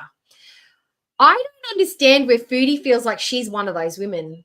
I don't feel like she's not the woman that men want to rush and rescue, if you know what I mean. Like, oh, let me be your knight. Let me save you, Foodie. You're so, like, ooh, she's not the little girl lost. Sala might do that for you because he's got a purpose for doing that, and he's your husband. He loves it a bit, loves her little fat cheeks. These men are not going to be like, oh, they're not going to come to her rescue. She doesn't have that kind of power, you know. They're not impressed by Foodie. They're not intimidated by Foodie. They're not stunned by her beauty or her charm. They're just like, okay, girl, you can take this one. You can handle it yourself. You're big enough and bold enough to do it. Being really fucking like I have no hair on my head. They probably don't find her any more attractive than Tina, or you know what I mean. Like, Tina does not seem like she's a woman that needs a man to come to her rescue, or would want them to. Doesn't need them to. Doesn't want them to. I feel like Foodie's the kind of lady who's like, I'm a baby girl, protect me, and they're like, well, bitch, you're on your own. No thanks. I have no hair on my anywhere. Okay. Okay. I'm not supposed to talk about that. Okay, wait. Time out. Wait. 1 minute, Tina. So Tina's making allegations that you have a jungle down below. What is that in reference to? So I wanted to make a few extra bucks back in the day. I was addicted. Oh, I bumped it. Let's go forward. Same guy. Minor nuances. Yep. Exactly. Fucking yep. I keep bumping it, and I don't know why. Yeah, it was the people in the comment section, not us responding to them. I Take agree with responsibility. you. No. But I agree with her because look at the Slayton sisters, for example. Slayton sisters had a terrible, boring ass channel. Keen, she's in like the same group as Amberlyn Reed. It's Gorl World. Yeah. I forgot this bitch was still. When I was dating Priscilla, Priscilla would watch her videos all the time, and she was like, "Ooh, foodie booty." Wait, Foodie, I have a question. In all honesty, Enola, does anybody feel like Foodie would actually even know what to do in a sex riot? Her answer thing is that everything is just to flop on your back and hope for the best. That's not, in my mind, that's not what a sex riot is. There's fluids, there's clothing, there's bras, there's knickers, there's shouts, there's, you know, oh, this is freedom. Like, this is, I'm thinking Braveheart type situations. Hoods of cars, brick walls, over the hedge. I feel like Foodie's idea of a sex riot is pastries. That's her sex riot. Her vision of a sex riot is not the same as mine. I don't think she'd know what to do with herself. She doesn't have the cardio. My chat is asking me this. Did you defend Cyrax? Oh, we can fast forward. Yeah, she did defend. Let's go. 14. I believe she said cocaine, so it doesn't really affect her teeth. Okay, hold on. I'm just going to go out on a limb here, but I feel like Foodie Beauty showing her face online, being a large woman, is kind of like the target of harassment. And then when you fight against harassment, you overreact and you dox people and call them Harambe. I didn't call her Robert. I've done that. Is that what's really? Foodie's not attacked because she's fat. Foodie's attacked because she's a bitch. And as an offset of that, we talk about her weight because she talks about everybody else's looks. People do not innately hate fat women like that. Personality is important. There are plenty of beloved people out there that are fat. Yeah, do they get comments about their weight? But there are people out there that are... Kathy Bates, she was always a bigger woman, well-loved. Melissa McCarthy, a bigger woman, well-loved. Queen Latifah, bigger woman, well-loved. Rebel Wilson, a bigger woman, well-loved. Magda Zabansky. The list goes on and on and on and on. There are plenty of women out there that are big, that are not irrevocably equivalent. I can't even speak. Across the board, hated because of their size. They are loved because of who they are. And most of these women are considered attractive, you know, by certain groups. And I think Rebel Wilson's beautiful. But, I mean, weight does not make you hated. Your personality does. Call her cold. Apparently we're monkeys too. I've done really bad things in retaliation. You're right, because like, you know, and I'm still, Wings, you know about this, or like Boogie, like responding to the haters, it'll fucking ruin your channel. Like I think I could have gone a lot further on YouTube if I hadn't spent so much time they only got in the haters' life. Yeah, it was the people. That is absolutely not true. That is absolutely not true. Foodie stalled where she was because the content that she created sort of fell out of favor. Mukbangs are not that, you know, like the big ones still keep going. The minor league ones like Foodie, and she didn't do them very well. She didn't grow a channel. She didn't invest in a channel. She didn't upgrade equipment. She didn't come up with new ideas. She didn't keep doing the things that were working well for her. She just fell into this crackhead art, and it drove a lot of people away. People were not interested in Foodie Beauty as a crackhead. They were interested in the reactors when she was a crackhead. And they're certainly not interested in Foodie Beauty as a Muslim revert living in Kuwait with the most boring human being in the world.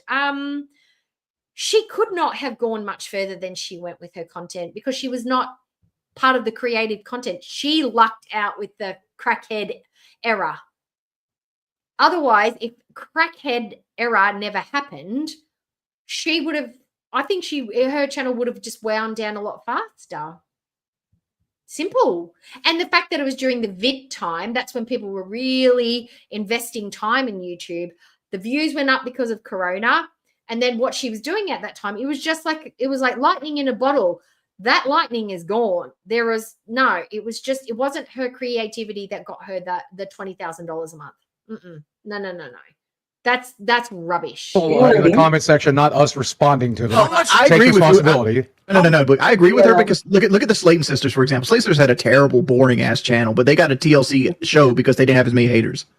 But let me ask you a question. I used to watch them to see the roaches on their wall, you know? Now they have a whole fucking channel, you know? But Foodie Beauty, how much money did the pussy picture get you?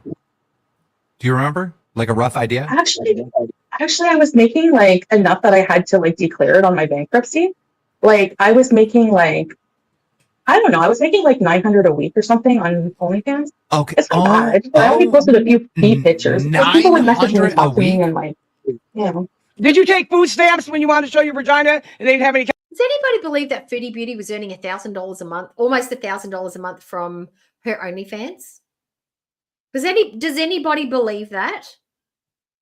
Maybe if she had, look, it would be believable if she had if she was creating personalized feeder content where they were paying maybe a couple of $100 per video, or she was doing individualized chats, or I don't know. But as far as membership goes, $5.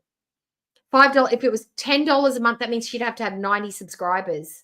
I don't believe that she was earning that much from OnlyFans, because if she was earning good money from it, she wouldn't have shut it down like she did, or fucked it up the way she did. I live in Canada. We have socialized, we have welfare, so we don't need food stamps. Yo, what is up with a bunch of white women becoming Muslim in Canada? It's like a big thing. Because they look like Razorback bitches there. There's no skinny ones in Canada. There ain't nothing wrong with being a big bitch, Tina. Come on, you know this. Boogie would disagree. I keep seeing, strongly. I don't know. Maybe I don't know who hurt you, man. Maybe My mother. And she was a big fat bitch. Not Boogie. Sitting there looking a little. He doesn't look exactly svelte, does he? But he's certainly got some strong opinions about curvaceous and plump women. Okay. It was my mother. She was a big fat bitch, and you got to be Tina for me to respect you. You got to be as good as Tina, and that's how I'll allow you to be fat. Boogie, you're a big fat bitch too. Shut up and embrace it. No. Look, That's big shoes to fill, though, Tina. I wasn't trying to offend. Did anybody mention to Boogie that Foodie Beauty as well has an aversion to slightly overweight and overweight men? So basically, Foodie is Boogie in female form. She doesn't like fat guys either. He doesn't like fat women. She doesn't like fat guys. They are two sides of the same coin. I was not trying to offend anyone, but I live kind of near Canada, right? So like I deal with like a lot of Canadians, and I noticed like this trend of a lot of white people converting to being Muslim and then wearing the, So Boogie's lost a bit of weight, hey? So now he thinks he's fine and he can get fine women. Okay. I suppose he's feeling probably a little bit more, confident in his body and a bit healthier and a bit nice. And maybe being with a fat woman reminds him of when he was a lot larger. Maybe he doesn't like that part of himself, so that's why he's not attracted to the bigger women. I don't know. But a lot of people, it's not even a preference thing. Some people are not into it for multiples of reasons, but some people are just not attracted to bigger bodies, and it is what it is. You can't force someone to be attracted to something they're just not. It's like saying to someone who's gay, well, you have to like women, you're a man. Or to a woman, you have to like men because you're a woman. That's just how it is. You can't say to somebody who's not attracted to a fat person, oh, well, that's not very fair and that's not very kind. You should embrace all body types. If they are just not sexually charged by a big body, how can you make them? It's different from treating someone who's bigger with disrespect and not as a human being and is not with the same fairness and equality. It's very different when you're just not sexually attracted. It's not the same as treating them as a person, as treating them as a sexual person. Two different conversations. You can't force someone to be attracted to something they're just not attracted to. Whatever it's called. And I was just curious about it. I was just asking about it. I'm not trying to say anything. Yeah. I think I'm married a Syrian man, and I live between. I come to Kuwait and go back to Canada, come to Kuwait, go to Thailand, go wherever I want to go. But right now I'm in Kuwait with him, and I don't even know if he would approve of me being on here. You're where? You're where? She's in Kuwait. I'm in Kuwait. To answer your question, Muslim is like the fastest growing religion in the world. Like it's going to surpass Christianity here. It's not much different from Christianity.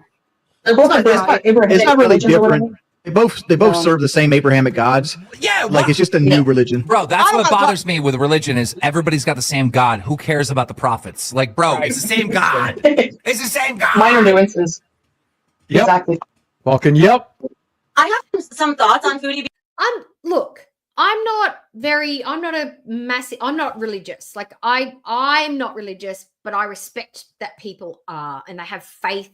And it's taken me to be an adult to understand this. When I was very younger, I was very like, but now I understand it's just different. It's not as black and white as God doesn't exist. God, it's what you feel and what you've experienced in life. Okay. But for foodie to be like, there's small nuances. There's only small difference between Christianity and Islam. There are a lot of commonalities, okay?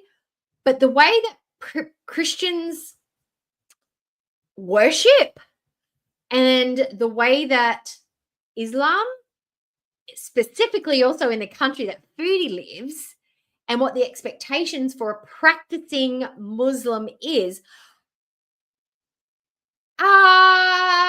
different depending on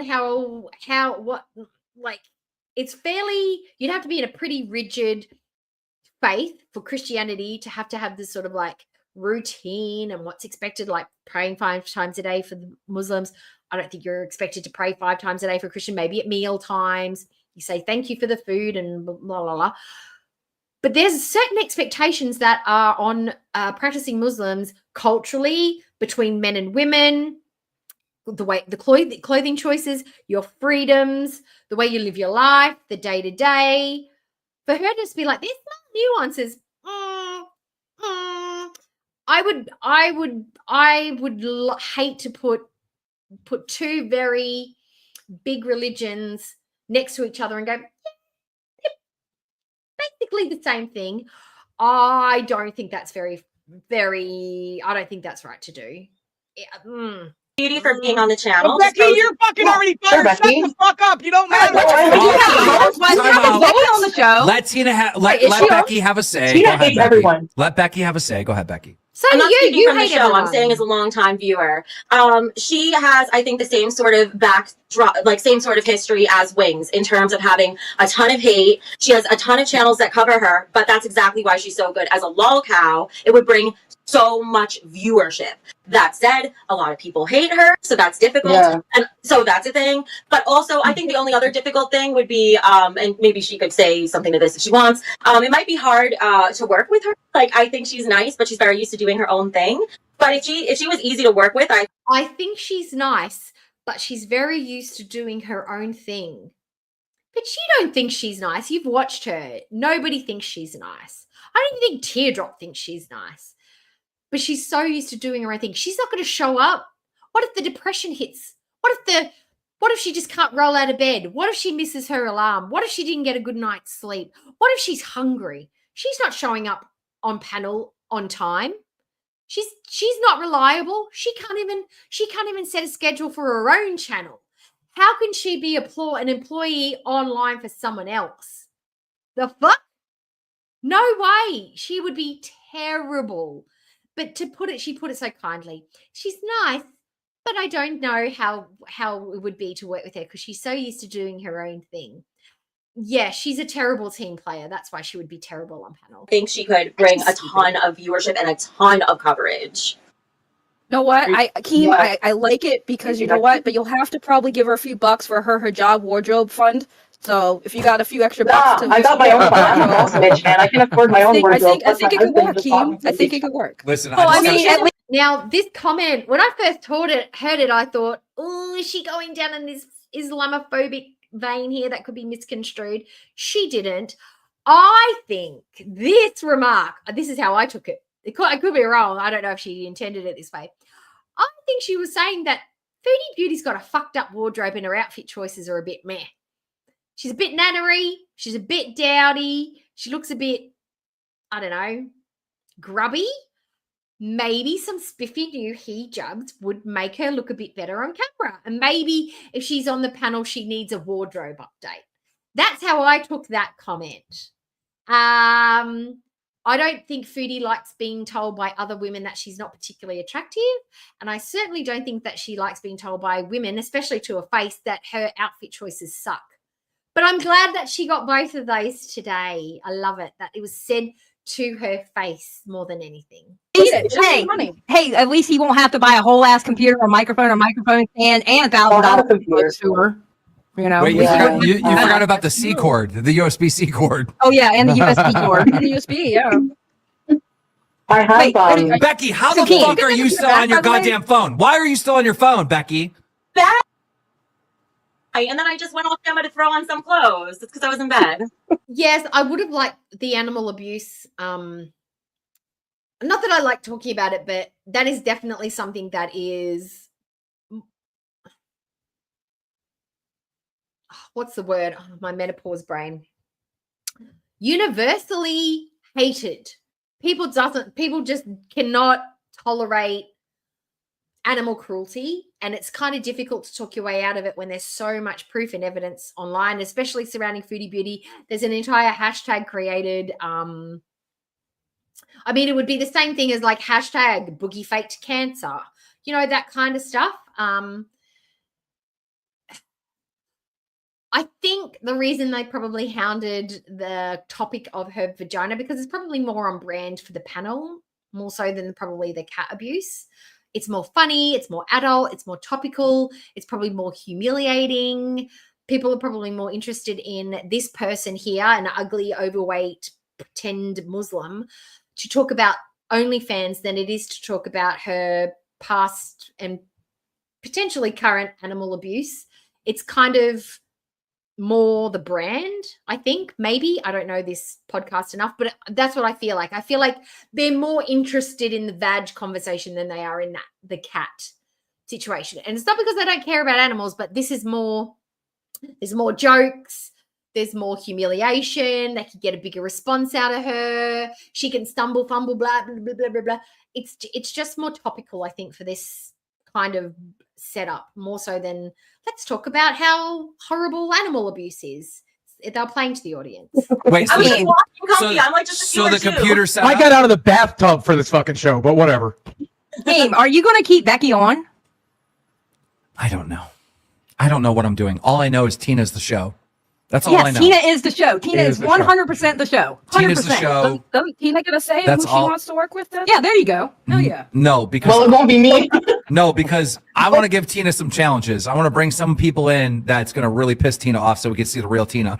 I got somebody who will piss her off really good. And it would piss off Grace if you kept Grace because she wouldn't be the only pretty girl in the room. Who is it? Her name's Lav Loon.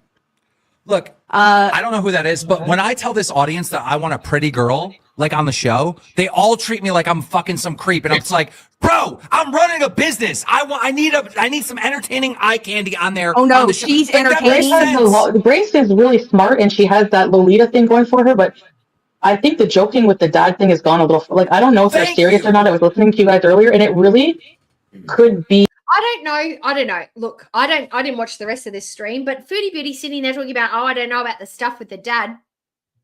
Let's talk about the potentially not 22, but 19-year-old Big Turk. That's a little bit, when Foodie Beauty was paying a 19-year-old immigrant, non-English speaking immigrant man to pork her. According to her, that's what she was doing. How about when she was fucking about with a married man that she knew about that had 3 children in another country? That's bad press. And not Foodie Beauty talking about what's bad press. Is that because you've had so much you can recognize it? Now she can recognize red flag women, but she can't recognize red flag men like Sala, like Nada, like all the guys that she was apparently talking on Tinder. She can recognize red flags in women, but she can't recognize a red flag in Sala. And he just keeps flashing them in her face. He is a landing strip of red flags right now. He is waving her in with the glow sticks at this point, a red flag man. But, I don't know about that conversation that she had with the dad. That's a bit bad press. Okay, Foodie, your social awareness is radar is beep, beep, beep, beep, beep, beep when it comes to the ladies. But everything she's done is totally kosher. Yep, totes cool. Bad press in a way, like it's just really fucked up. But Like that guy needs to like get away from her. Am I a psychopath? Am I a weird one for wanting a hot one? Like, dude, that seems like I've been told him that. That seems like And not Foodie sitting there like, but I'm pretty. I keep telling everyone, when are they gonna not? They're just not getting it. I'm the pretty one. I'm the pretty one in girl world. I am the hot one. My grandma dress. Just don't look at my grandma dress. I'm a hot smoking biatch under this animal print grandma Timu dress. You don't know what I'm rocking under here. I am the hottie. I am the hot potato that you need on this panel. And they're just not, they've just missed an opportunity to have the hottest lady in girl world on their panel. Didn't even consider it. Completely glossed over that they have the hottest girl world Foodie Beauty potato princess right before them. No, not a mention. Opportunity lost, guys. Opportunity lost. Where's my cursor? There we go. common sense to have a hot one on the show. Yeah. That's inappropriate. Well, the one I'm talking about is hot and very controversial, and she knows Tina would have a fun time with her. Let's put it that way. Are you trying to say Tina's not hot? No, I'm not saying that at all. What I'm saying Tina is, is fucking fire, is what Tina What's is. the name? Lab Loon. Here, I'll give you the ads. Hold on. Yeah. Give me Oh, one I know, second. I know what you're talking about, Xylee. DM me For the on record, Twitter. I was getting ready for bed and people said jump on, so I just put this on and jumped on. But if I need to guess the up, I got you. Okay, review What are tech you doing? US. Why you keep staring at me? You want to fuck? What the fuck you keep looking at me for? Do I look like a sandwich you want to eat? What the fuck is wrong with you, dude? How do you know who's looking at who, Tina? How did you tell 100% Tina? right. You just assumed? Oh my God. I've just had a flash in my mind. You know how Foodie sits in her car which he's doing again, which is great because it just, reminds us of home when she was in Canada.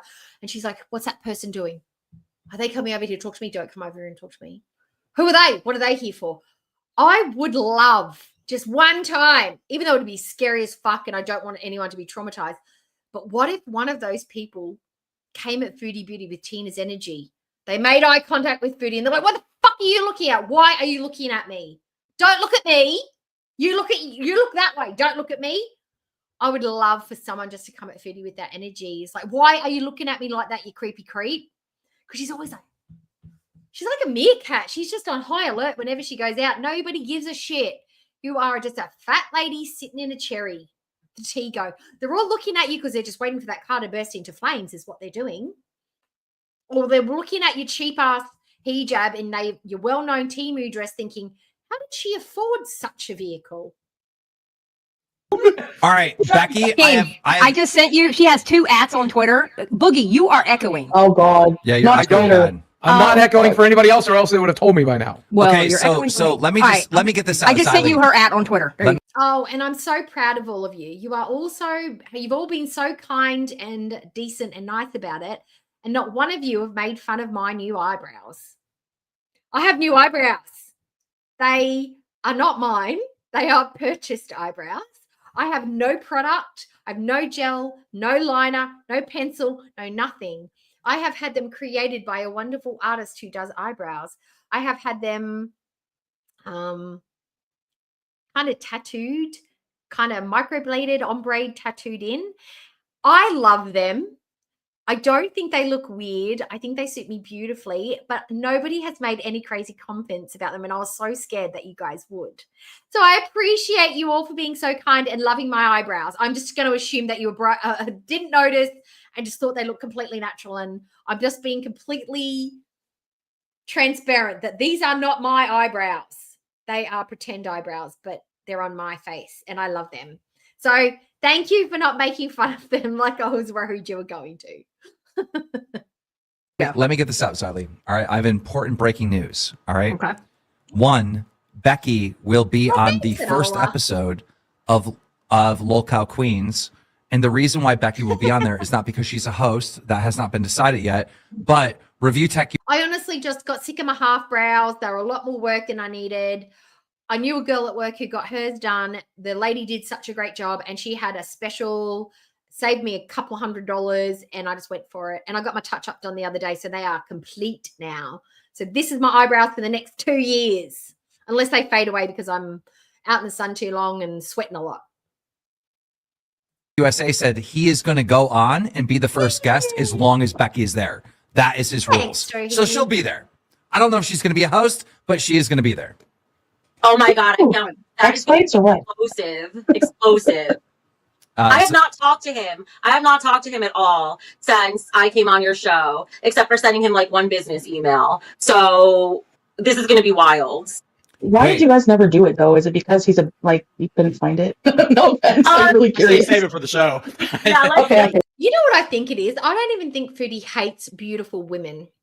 I think she covets the power that a secure woman has, whether they're pretty or they just, some women are just like, average, but they have this charisma and a vibe about them because they're just so self-assured and they just give off this thing about them that makes them attractive to other people. I think she hates the power that holds. I think she's jealous of people who are just naturally loved or liked or respected or listened to. And I think in her brain, she equates respect and self-esteem and value from other people as looks, as physical beauty, when I don't think it is. I think it's an essence of a person. And the way that other people treat other people, that gets that from, it's a vibe that you get from people. It's like an intelligence, an emotional intelligence, self-confidence, Riz. It's Riz, basically. I'm going to be like the kids on TikTok. It's their Riz. And Foodie Beauty doesn't have that. She doesn't have the look. She doesn't have charm. She doesn't have Riz. She doesn't have charisma. And I feel like she's intimidated by people that do. And I think a lot of the personalities that she comes in contact, because we're in girl world, some people are great with words, some people are great with content, some people are creative, some people are educated. There are people like me that are just like who have had a similar journey to foodie, and other people can attach themselves because they're on that journey, or they can like understand what I'm saying because I say it in a way that's understandable, except for that sentence that I just said. Foodie doesn't like that other people and other women who are also average looking or are not considered beautiful by cultural standards are respected and listened to when she isn't. You know, I think that's what she covets. I think she covets that people respect us and like us, but they don't do that same thing for her. And she feels like she's on the same as us. Like she's prettier than us, and she's more famous than us, and she gets more money on YouTube than us, and she's got a bigger audience than us, even though, you know, so why don't I get more of that? It's simply because she doesn't have the rizziness to achieve that from the audience that watches her, because she's a sour cow. That's why. Sadly, you DM me on Twitter. I don't see it. There's nothing wrong with bigger dudes, but I'm just, Candy, no, I'm not. Seems like the kind of show you can talk about this stuff. I better not be fucking judging fat dudes. I'll tell you that shit right now. I know that's right. I'm not fucking having it. This is how I look at it. I'm not a Ferrari. I'm a Toyota Camry. You can rely on me. You can put me through the car wash and I come up nice and shiny, but I'll never be a Ferrari or a Lotus or a, I don't know, Evo or a Lamborghini. I am a reliable family car. That's what I am. And if you're into family cars, then I'm your gal too. There's nothing wrong with that. She used to do fucking bangs and eat her ass off, bro. She's come on. I still do mukbang bangs, bro. I can't. Mukbang bang, Tina. What is the hardest fast food to mukbang? Wait, Foodie Beauty, here's a real question. Is the guy that you're currently dating, that you're married to, is he a feeder? Does he feed you? He wants you plump? No, he likes. He said he likes fat, but not obese. This year. Yes, he did before, yeah, but it was like on text message because he was into some. He likes fat, but not obese. Ma'am, they are the same thing. Obese is just another word for fat. And you are on the death fat scale. You there is not much. There is like you're over 100. Your BMI is over 100. You are the fattest of the fat. You are the scary fat. You are the fat that doctors try and fix. There is nowhere above you to go other than like the equivalent of you is Amber Lynn at 600 pounds. You are a shorter, so your tariff is not 600 pounds. Your tariff would be like 455, and then you're in the same boat as somebody who's 5'3" at 600 pounds. What are you talking about? He likes them fat, but he doesn't like them obese. You are exactly that. Like you're what? That doesn't make sense. There isn't fatter than you. You are it. You're at the top of the hill. You are the cream of the crop. There's nowhere else to go. What does that mean? Oh, it's because she's so pretty. That's why. She looks skinnier because her face is so cute. Freaky stuff that I'm not. I'm vanilla, like totally vanilla. And when you come from a sexually repressed religion, that's what happens. It has to come out. I don't know. So whatever. He doesn't eat cake off your ass. So he doesn't eat cake off your ass is what you're saying. No, he doesn't eat that. My latest thing is calling attractive men thicky McBrickies. I don't know. I don't like really like I don't like fine boned men. It's just, but that's not true because there are some of them that are slender that I understand. But I'm a thick girl. I like them thick. And I don't mean fat. I just mean substantial without being out of shape. If you know what I mean, you know what I mean. Like rugby league players, rugby union players, thick thighs, you know, like thick. You know, I don't know how else to describe it, but thicky McBricky, that's my type. I've heard some stories of Foodie Beauty that you're not very vanilla. Foodie Beauty's not vanilla. Foodie Beauty is, what is she? She is Foodie Beauty. If Foodie Beauty was a flavor, Foodie Beauty would be, do you know what dregs are? Everybody knows what dregs are, right? A bar's been running all night long because they don't do the bar cloths anymore. It's the runoff. It's all the runoff after you've pulled a bunch of beers at the end of the night. The overflow's got to go somewhere. It runs off to an off tap. All of the different beers that have been sitting there going stale, going flat all night, mixed together. That's the dregs. If Foodie Beauty was a flavor, she would be the yeasty, meaty, beefy dregs found in the runoff trough in a bar at the end of the night. She's not vanilla. She's mank. She's chunky, cheesy, dreggy, goopy, slimy, smelly, fishy. She's anything but vanilla. She can do vanilla, but her tastes don't run vanilla. We know that. The crackhead arc taught us that much. Oh, well. It's not very vanilla to show your pussy online. I'm just saying. I'm just saying. I've heard stories. I've heard stories that were very vanilla. Okay, Foodie Beauty. Really? This is what I heard. Okay, I heard multiple men at the same time. That's what I heard. I've heard that too. She can only pull one at a time. No. You look too much. I'm sorry, girl. You did this. Multi-dregs, yep. No. No, I'm trying to remember. I don't remember. Yeah, I'm trying to remember. You already said How much it. coke did you do? Right. I used to do like an 8-ball a day. It was bad. It was really bad. How'd you afford an 8-ball a day? Motherfucker got tiger I was blood. making like a lot of money a month before. I was making like 20 grand a month on YouTube. But it was drama. Like my life was shit. Like my life was shit. I was addicted to drugs. I had an abusive boyfriend. He was like, it was just horrible, you know? Dude, I was bringing in like 5. She didn't have an abusive boyfriend. She had an abusive crackhead that she was chasing. Stop it. Oh, she remember the engagement pictures? Her abuse. We can't even get into it. We all know the story. We all know this story. We all know the Nada narrative. It's not what Foodie paints it to be. We all know that's not true. So no need to get into it. Times that, and my life was awesome. It was like the biggest show. I mean, my life's awesome now. It's actually even better now. But like, I ran a drama show, and my life was great. How was it bad? Yeah, you weren't the center of the drama. You were the narrator. True. Yeah, that's a big difference. When you're the center of it, the difference is that Foodie is the dumpster fire. You were the person talking about the dumpster fire.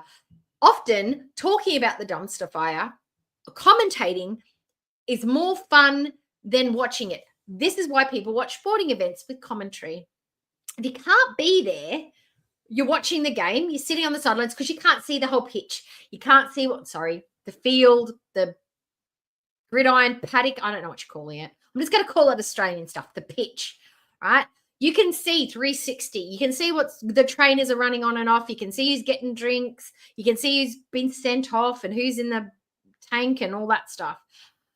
What you don't get is the commentary from the TV because you're at the game. You see it. You're in it. You're watching it, right? When you're sitting at home, you don't just see the footage. You have commentary running in your ear. That makes it more entertaining when you're not in the moment. You're watching it. That's what reaction channels are. Foodie's the game. You're there at the game. But when you're not, the commentary, you need it. You need it on the radio. You need it on the TV. That's why millions and millions of people tune in. Foodie is the dumpster fire. We are watching and talking about the dumpster fire. That's why it's so good. That's why it feels better than being Foodie Beauty. That's why nobody wants to be Foodie Beauty. Nobody wants her channel. Nobody wants her content. We like watching, not doing. It's deal, you know, sometimes. I have been the center of the. I never thought about having a fucking orgy. True. You're vanilla. Yeah. You're vanilla. There is proof, though, that's come out that Foodie Beauty's husband is into some pretty crazy things. Right. Yeah. I was mentioning that a second ago, like a shit fetish. Apparently. Oh, the Yeah. Parties. What is this show right now? Degrading fetish. That's why you don't want to. I guess you don't want to do that with your wife because you respect her. But somebody like a cheat, like somebody you see as that's not true. That's not true. You should be able to, if you're comfortable and you're open, you should be able to tell your partner all of your sexual fantasies. Now, if they're fucked up, I'm sorry, but it's fucked up. The pooping thing, I don't think, it's not that I'd be like, oh, that's a bit weird. I don't want you to do that to me. That I could be like, let's never talk about it again. And if you really, really, really need to do that, we need to maybe talk about the extent of our relationship, because you can't go do that with somebody else. But I certainly don't want you to be doing that to me. And if that desire is so great, that's a problem. Now, the problem that I would have would be the violent acts that he wants to commit, the way that he talked about and the things that he wanted to do to women, to their bodies, how he wanted to humiliate them, how he wanted to humiliate women of a certain religious type, and sacred books that are specific to that religion. That frightens me. That would be a deal breaker for me. The pooping thing is the least of it. The least of it. Now, you can act out and role play stuff with your partner. How hardcore is it that you can't role play a little bit of rough whatever? Does he need you to crawl on the floor and bark like a dog? Does he need to physically hurt you? If it's just fantasy, how realistic does it need to be for your foodie? And no, the whole thing is just so bizarre to me that she can just be like so cool with it after she's come out of it with she was abused. And she could just dismiss it as, oh, it's just role play, it's just fantasy. That if it's just that light-hearted and simple, why can't he do that with you? Your wife is your sex partner. The only sexy time stuff is done with your partner. If he can't do it with you, you are repressing his sexuality. You're repressing his fantasies and his desires. Unless they are really extreme and they are really gross and really bad like we think they are, there's no reason he shouldn't be able to do them with you. Right? Or it could be because she's vanilla and she doesn't like that kind of stuff, because that kind of stuff's off-putting and gross and degrading and, you know, degrading enough being married to such a wimpy, glitter titsy, yucky guy. But, I mean, if they can't do it together, then where's he going to do it? Maybe he needs some psychological help because that shit's fucked. He's fucked in the head. Like, it's gross. Gross. But no. And you know what? It's easy. These are the things that you should get to know about someone before you marry them, because these are questions that you could ask. What kind of stuff do you like? You know, let's talk about it. Instead of agreeing to marry someone 2 days after meeting them and then moving straight to Kuwait a month later and marrying them without knowing this stuff about them, you would think this is something that they would disclose to you. Would they not? Would they not on those late night conversations? Cheaper, just a pastime. You know, using them as a human toilet. It's like a fetish, you know. I don't know. So you pick it up and throw it at your husband? Is this your way? It's not my thing. Just like fantasy. Is this your way of saying that you allow your husband to pick hookers up to shit on them? No. I don't allow that. That happened once. I was supposed to be moving back to Canada. He was very No. Kybella wasn't a hooker. Kybella was someone he contacted first, and then he engaged her in conversation that was sexually explicit. And that's how we know all about his fantasies. Not because it was a hooker. It was because he reached out to somebody he thought was also vulnerable, because she led him to believe that. Stella thought he had a prime target and he went for it, and it blew up in his face. Can a foodie account for all of Sala's time in Thailand? Can she? Maybe that's why he wasn't allowed to go to Thailand this time. Maybe she had to travel on her own because he can't be trusted in Thailand either. Because remember, that all came out. Didn't that all come out after the Kybella stuff? There was Thailand and then Kybella, and then he's not been back to Thailand since. Wonder why. Worse, We're talking about Becky. It wasn't a hooker. It was somebody in her own community. It was a beezer. It was my beezer. Yeah, I don't know. She was a beezer. That brings me to my question about Becky. Becky, I've really been wondering. This has been gnawing at me. But did you make more money sucking dick from Craigslist or OnlyFans? Like, what was more profitable for you? Craigslist. I don't know about you on a show because you talk shit without knowing anything. I was asking a question. That's why it's called a question, honey. So I was just curious. Was it more money sucking dick on Craigslist, or was it more money you made on OnlyFans? So that's what I mean. I've never been on OnlyFans. I don't have to do that to make money. So you made more money sucking dick on Craigslist. Okay, that answered my question. No. Wait, so you were on Craigslist? Really? No, that is something Review Tech USA said about me once, and I have discussed that. I made a personal post on Craigslist because I wanted to read the replies. That was it. That was all it ever was. A couch on Craigslist, if that matters. I mean, what the fuck? What the fuck? You can't be serious. Tina, she's an attention seeker. That's what attention seekers Wait, do. so what happened? So somebody pooed on you, R. Kelly style? No, nobody. No. That's why he did it with someone else, because he didn't want to even admit that he had that fetish, especially with his wife. And I'm not into that. She's talking like he's done this. He did that just once. No, he didn't physically actually poo on somebody. It was just an internet thing, wasn't it? Or has she caught him doing it with somebody and he's been busted and that's why she's mad sometimes? The way she's talking is like she's literally caught him doing this. It's so weird. He didn't actually do it. Or maybe in Foodie's mind it feels like he actually did. I don't know. She's messy. Messy. Stuff. So, no, I mean, Yeah, I'm her husband dominant, he's dominant. So it was a little poo, pee. Oh, hey. Oh, of course. Look, the reason I know about this is from Stanza. Shout out Stanza Cook. I would not have known about it had she not done a post with she mentioned a timestamp to go looking, because I didn't know about this.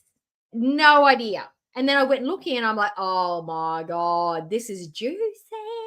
And I watched it. I skimmed it, watched it and fast forward. And I was like, oh, look, I was up to it. I was feeling like perhaps I was going to do a live stream today, but I was like, nah, have to. I literally have to. This is too good. It was like, I feel a bit sick, but it's worth it, to sit around and have shits and gigs with you guys and enjoy some crackle. I don't even like crackle, but this crackle I like. Hey, excuse me. Do you know anything about Carabella? Kybella. Yeah, Kybella. yeah, that's the person that it happened with. Reality, I'm sorry. I'm going to have to drop you. Grace, get your ass back in here. Thank you, Reality. We'll bring you back in the future for sure. Grace, get in the lineup. Grace, get in the lineup. We need to talk to you. Go ahead, continue. While we're waiting on this, I want to ask the question. Like, what is it goes through a woman's mind when a man goes, I want to shit on you, and you agree to it? Like, I don't think I could ever agree to that. Yeah. I can be on either end of that. I can tell you what goes through their mind. I'm a toilet today. I'm a toilet. It's a whole fetish. I don't know. I'm vanilla, like I said. I just starfish and that's it. Sounds like he's chocolate. What the fuck is vanilla? I don't get it. Vanilla's like missionary and like oral, and that's Like basically boring, plain flavor. Wonder why you got a bush. Would you rather Rocky Road or vanilla? So Obviously, Rocky Road. listen. When you say vanilla and you say it's boring, it's not boring. What does that mean? What does that mean? He's Rocky Road. Is Rocky Road? Is that meant to mean he's exciting, or his dick's bumpy and hard like the chunks in Rocky Road? What does that mean? I feel like, okay, if Foodie Beauty is vanilla, Glitter Tits is weird carrot and ginger flavored vegan sorbet. That's what he is. Or he is triple chocolate fudge. Chocolate shit flavored. I'm sorry, vegans. I'm coming for your ice cream because it can't be good. And I don't really like ice cream anyway, so whatever. Ice cream slander. He's that flavor nobody likes. You know what I mean? Like, no, Sala is not Rocky Road. Lots of people like Rocky Road ice cream. It's got to be a flavor no one likes. What's a flavor of ice cream nobody likes? Licorice. Nobody likes licorice flavored ice cream. Fuck, there'll be one person in the chat will be like, no, Joy Cookie, I like licorice. My grandma invented licorice ice cream and that's why it's my favorite. Don't slander licorice ice cream. Well, fuck, I just did, okay? God. 100%. In here, you don't even fucking let your box breathe. You don't even shave that motherfucker. You leave caca on that like you did your cat. I'm not working with that ugly bitch. That's Only my one queen, ugly Tina. bitch on this show. Fuck that. I have no hair on my head. I have no hair on my anywhere. Sarah, I will. I can't correct the editing on this. Oh, maybe I could, but I don't want to re-upload it. But I will put it in the description that she didn't pay $100. I was incorrect in the assumption that she paid $100. I will put it in there that it was $4.99 instead. I will put it in the description box to make sure it's clarified. But yes, I went with the $100. I just thought it sounded great, but that's what, and I actually legitimately at the time thought it was $100 because she would do something like that for attention. If she thinks it's going to boost her channel and get her more audience members and revenue, it would be like an investment, right? You pay $100, you get more views, you earn more than $100 extra a month. That's a good investment, right? But if it was $5, it was $5. If that's the truth, then that's the truth, and I'll put it in the description. Okay. Okay. I'm not supposed to talk about that. Okay, wait. Time out. Wait. 1 minute, Tina. So Tina's making allegations that you have a jungle down below. What is that in reference to? So I wanted to make a few Don't bump it again. It's too sensitive. I keep hearing about a vag. I'm like, we passed it. Stop talking about it, Keem. like totally vanilla. And when you come from You're vanilla. You're vanilla. There is some proof, though, that's come out that Foodie Beauty's husband is into some pretty crazy things. Right? Yeah. I was missing. We're getting so close. No. That's why he did it with someone else, because he didn't want to even admit that he had that fetish, especially with his wife. And it's a whole fetish. I don't know. I'm vanilla, like I said. I just starfish and that's it. Sounds like he's chocolate. What the fuck is vanilla? I don't get it. Vanilla's like missionary and like oral, and that's Like boring, basically it. plain flavor. Wonder why you got a bush. Would you rather Rocky Road or vanilla? So Obviously, Rocky Road. listen. When you say vanilla and you say it's boring, it's not boring, because everything outside of that is fucking weirdos that need to be fucking eliminated from Earth. We're trying to procreate. We're trying to make more children. You know, we're trying to have like babies and stuff. Like if you need to poop on someone else in order to get fucking hard, the rest of our species is failed. Do you understand this? You fucking weirdos. Bloodline needs to disease. Did he just like basically say to Foodie, your husband's a fucking weirdo? That's what I heard. If you need to think about hurting women and pooping on them and degrading them to get your dick hard, or maybe it's just one of the ways that Stella gets aroused. Maybe just looking at Foodie Beauty's potato cheeks is one of the ways that he's like, maybe his sexy dance song is Crazy Frogs. Maybe he shakes and moves to Crazy Frog behind the scenes. Who knows? Maybe he, I don't know, Magic Mike's her of a late night. She sits there, eats her Kit Kats. He shakes his little mangled carrot at her. She hikes him up. She chair dances. He rubs glitter all over his saggy boobs and plump hips. And then they just basically smash for a minute and a half and they're done. That's a sexy Saturday night in, don't you think? Yeah. Yeah. Really? Whatever floats your boat. I don't know. That's the beauty between me and Boogie. Both our bloodlines are done. Right, we ended it here. So why, Sarah, we are going to be watching her response after this video finishes. And if I stop bumping it backwards all the time like a complete idiot. Beauty, why are you addicted to this show? Because you've been popping up. Like, what's your hook here? Because she found honestly, I'm entertained by the dynamic of you and Boogie and Wings. You have a good dynamic going, and I just like listening to the banter when I'm like doing dishes or whatever the fuck I'm doing. I hear you. And I'm a lol cow, like a huge one, and I don't know, I can relate on some degree, you know? I hear you. I hear you, brother. All right, appreciate that. All right, ladies and gentlemen, Foodie Beauty will bring her back in the future unless there's any more allegations. Okay. I got Thank you. lots, but you know. Did we get through the most of it, like the human We'll toilet bring her and back in that the stuff? future. I think we should have a full Foodie Beauty like episode. Yeah. All right, let's do it. Let's do it. Thank you, Foodie Beauty. All right, Oh, sweet. God. My brain tonight has turned to goo. The things I've seen, you can't unsee. The things I've... Wait, you saw her snap? I just wanted to keep in like the conversation they were having after she left, like the last minute or so, because this is basically how they felt about having her on. They were not starstruck. They didn't think it was fun. They didn't think it was cool. This is what they had to say.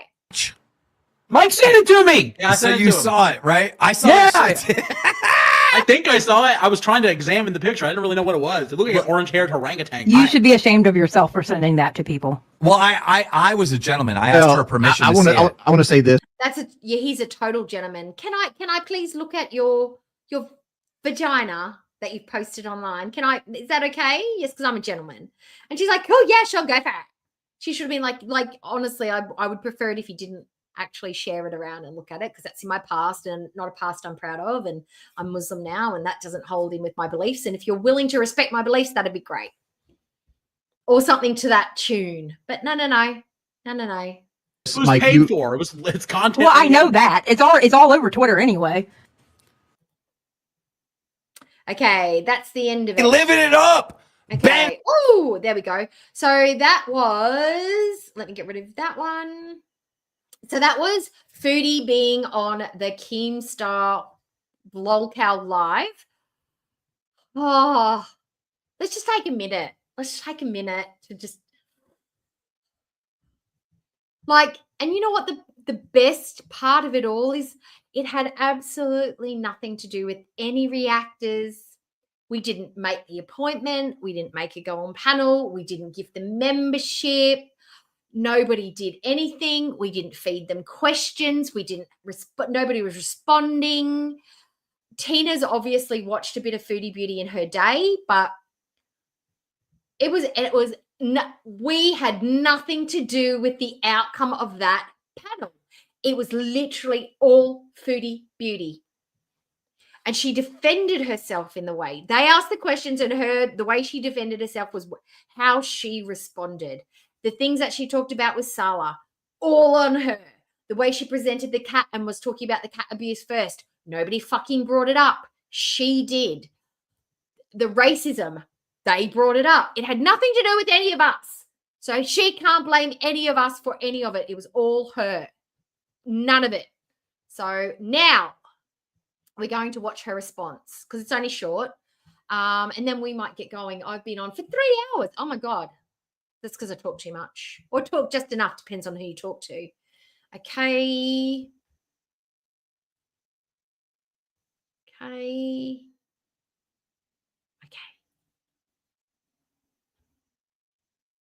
Videos. I had it queued up, but I got rid of it by accident. Okay, let me get rid of the stupid cameo thing. That's breaking terms of service, but she always puts it in anyway.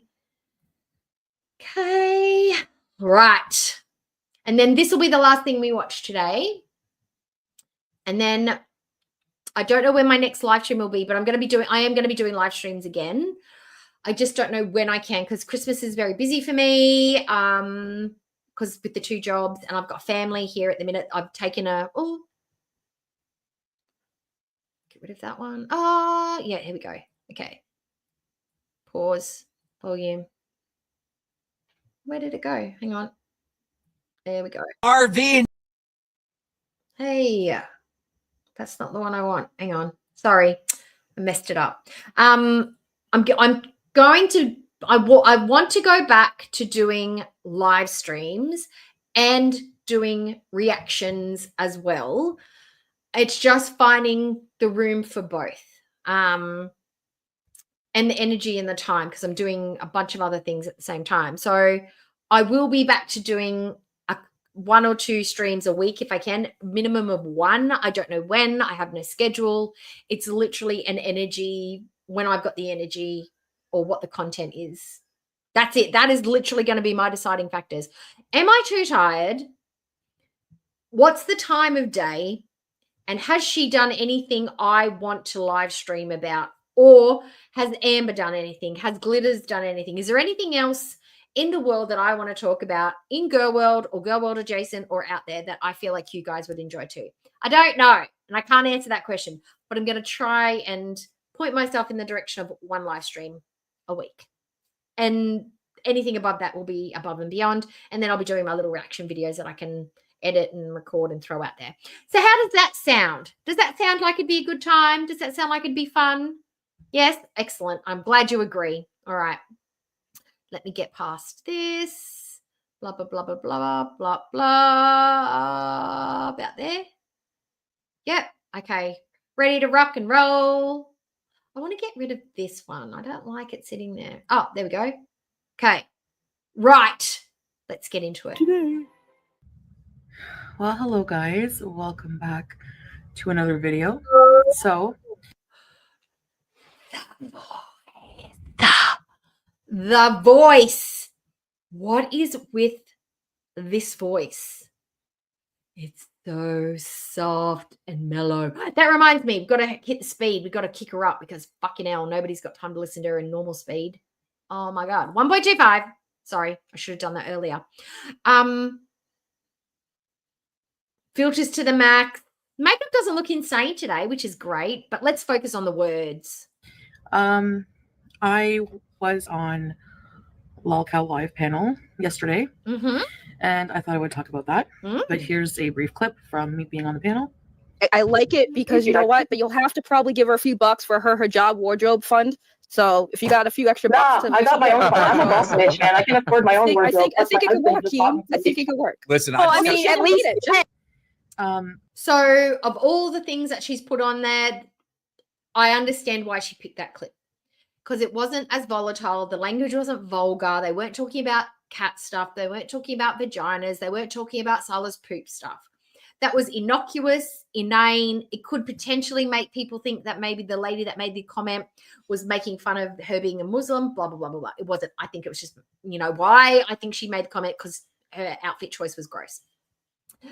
But Foodie needed to pick something to prove that she was actually on the panel, because people might question it. I don't know why. It's all over the fucking girl world. But she picked that clip because I feel like she felt like in that moment, her sassy responses, I'm a boss bitch. I can buy my own hijabs. Just ask my husband. He just bought me some. Wow. Way to slay. Fire. Breathing dragon is Foodie. She really cut that woman a new asshole, didn't she? That woman will never have a crack at Foodie ever again. Not with a response like that coming at her. So I wanted to talk a bit about that. So Lolcow Live is a thanks, guys. live show consisting of panel of lolcows. In the Lolcow Live show, it has Boogie 2988 and Wings of Redemption, and Keem. And she says that somebody reached out to her to invite her to be on the panel. Okay, whatevs. I don't believe that. I think she reached out to them and they got back to her, and then she'll be like, see, they reached out to me first. Whatever. I feel like she'd been trying to get on this panel for ages and her opportunity opened up and she jumped on it. Why she's not going to audition? Maybe she wasn't invited to audition. Maybe you don't need to be invited. Maybe anyone can just show up. Any blowjo could go. I mean, why would you pick Foodie Beauty? She doesn't make much sense. She's not very well, but then again, is that, look, if we were building a panel, you'd want people with good opinions, good ideas, well-spoken, bit of life experience that people would want to watch and enjoy. Does that panel, that Lolcow Live panel, have that? Or is it a train wreck as well? And that's why people is it just a lot of people who are outspoken, saying outrageous things, and you've just got 6 to 9 of them all in one spot and it's just a loud, messy time? Is that why people go there? Or do they have good, informative conversation over there? I don't know. I just don't feel like Foodie would fit in on a panel that had made good sense. So maybe she is the perfect fit.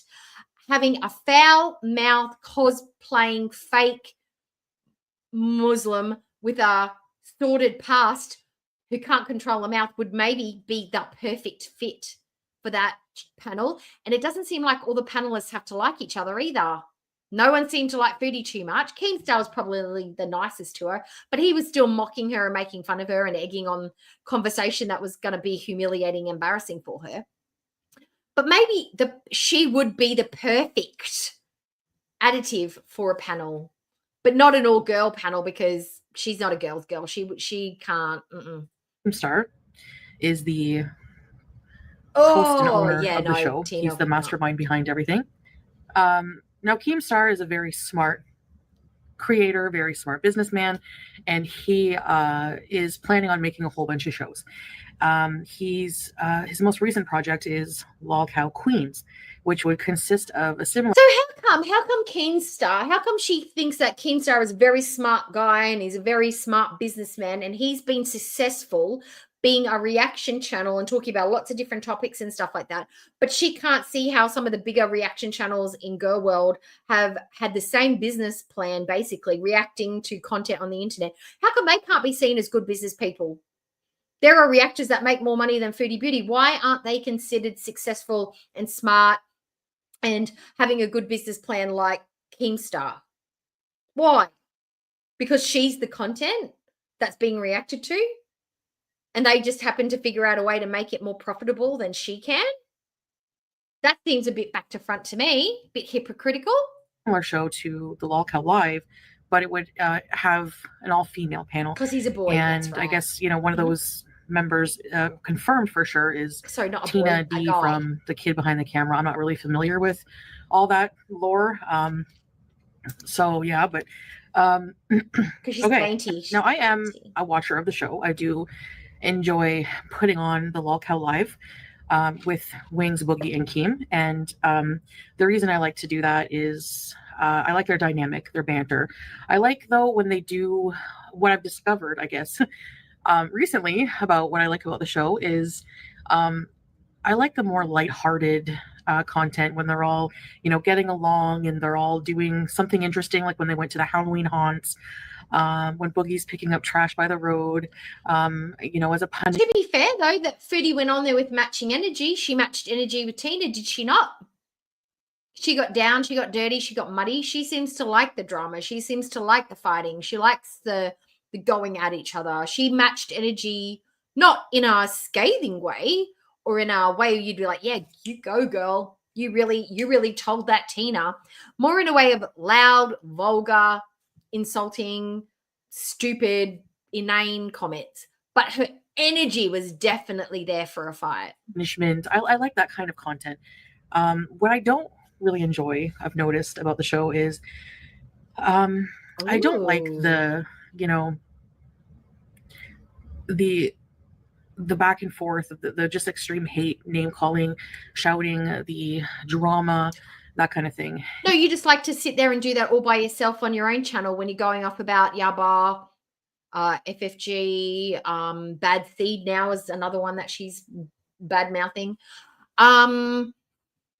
You just like to sit there and do it. You don't like to hear that maybe somebody else on a panel would have a different perspective than you, and maybe you would be called out and be like, hey, that's a bit over the top. Don't talk like that. Oh, so she doesn't like to do it in a group, as a group activity, because, I don't know, people may not agree with her. People might tell her that's racist, that's vulgar, that's misogynistic, that's bigotry, that's racist, that's whatever it is that she's saying is that.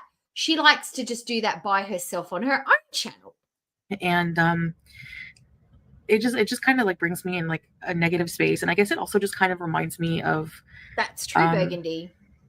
Times where I'm angry and I let my anger get the better of me and I rage, or how I used to rage really bad and just Used to. You did that 2 days ago. You were slandering, saying some things about Bad Seed. That's totally not true.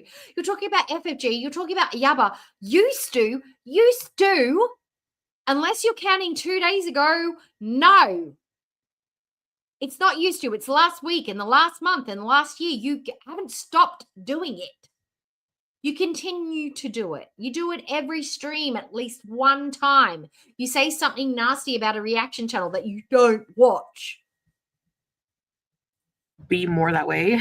And so I'm going to explain why I am not going to audition for the Lolcow Queen show. And I did get approached by somebody from their docket team. Very, very nice person, by the way, if you're watching. Thank you so much for thinking about me. And, for those of you who thought that I would be a good fit for that show, I don't know if that's a compliment or not. It's not. Considering if you... No, it is a dumpster that is on fire, and you are fuel adding to that fire to make it a bigger, better, shinier fire. You are a dumpster fire. You are the garbage to go in the dumpster. So it is not a compliment. No. Watch the show. Look, the show, it's meant to be a dumpster fire. That's what is the entertainment value of that show. It's Lolcow. That is a repercussion I don't think she thought about going onto that panel, and why she did not try and redirect that conversation away from the sex talk and Sala's talk. There are people and government agencies and people in their community and their religion that are 100% going to see that. It is a big platform with lots of people watching it. You don't think there are some people that shouldn't be watching it, like because of their faith, who are doing sneaky shit? Because remember, no Muslim's perfect. There are probably people out there that do things that they're not supposed to as Muslims. We know Foodie does. How is it not going to get back to Sala's family and Sala's community and Sala's friends group? Like, and it's going to reflect on her most of all as a Muslim woman, as a new revert. Like, how How did she think that that's just going to skate by and not have repercussions? Her reputation, she's just put another dent in her already rotten, fetid, disgusting, smelly, stinky, slimy reputation that she's created on her own. How did she think that was going to be a smart move? By any measure, she's so completely stupid. I think she built up in her head that they were going to be like, oh, it's Foodie Beauty. Let's be friends. Let's keep it. Let's be sweet and nice to her and then keep on a good side. Maybe she'll come back and be on the panel and we'll get lots and lots of views. No. Live. So I find it very hilarious seeing in the comments. It's that line from that movie. They liked me. They really, really liked me.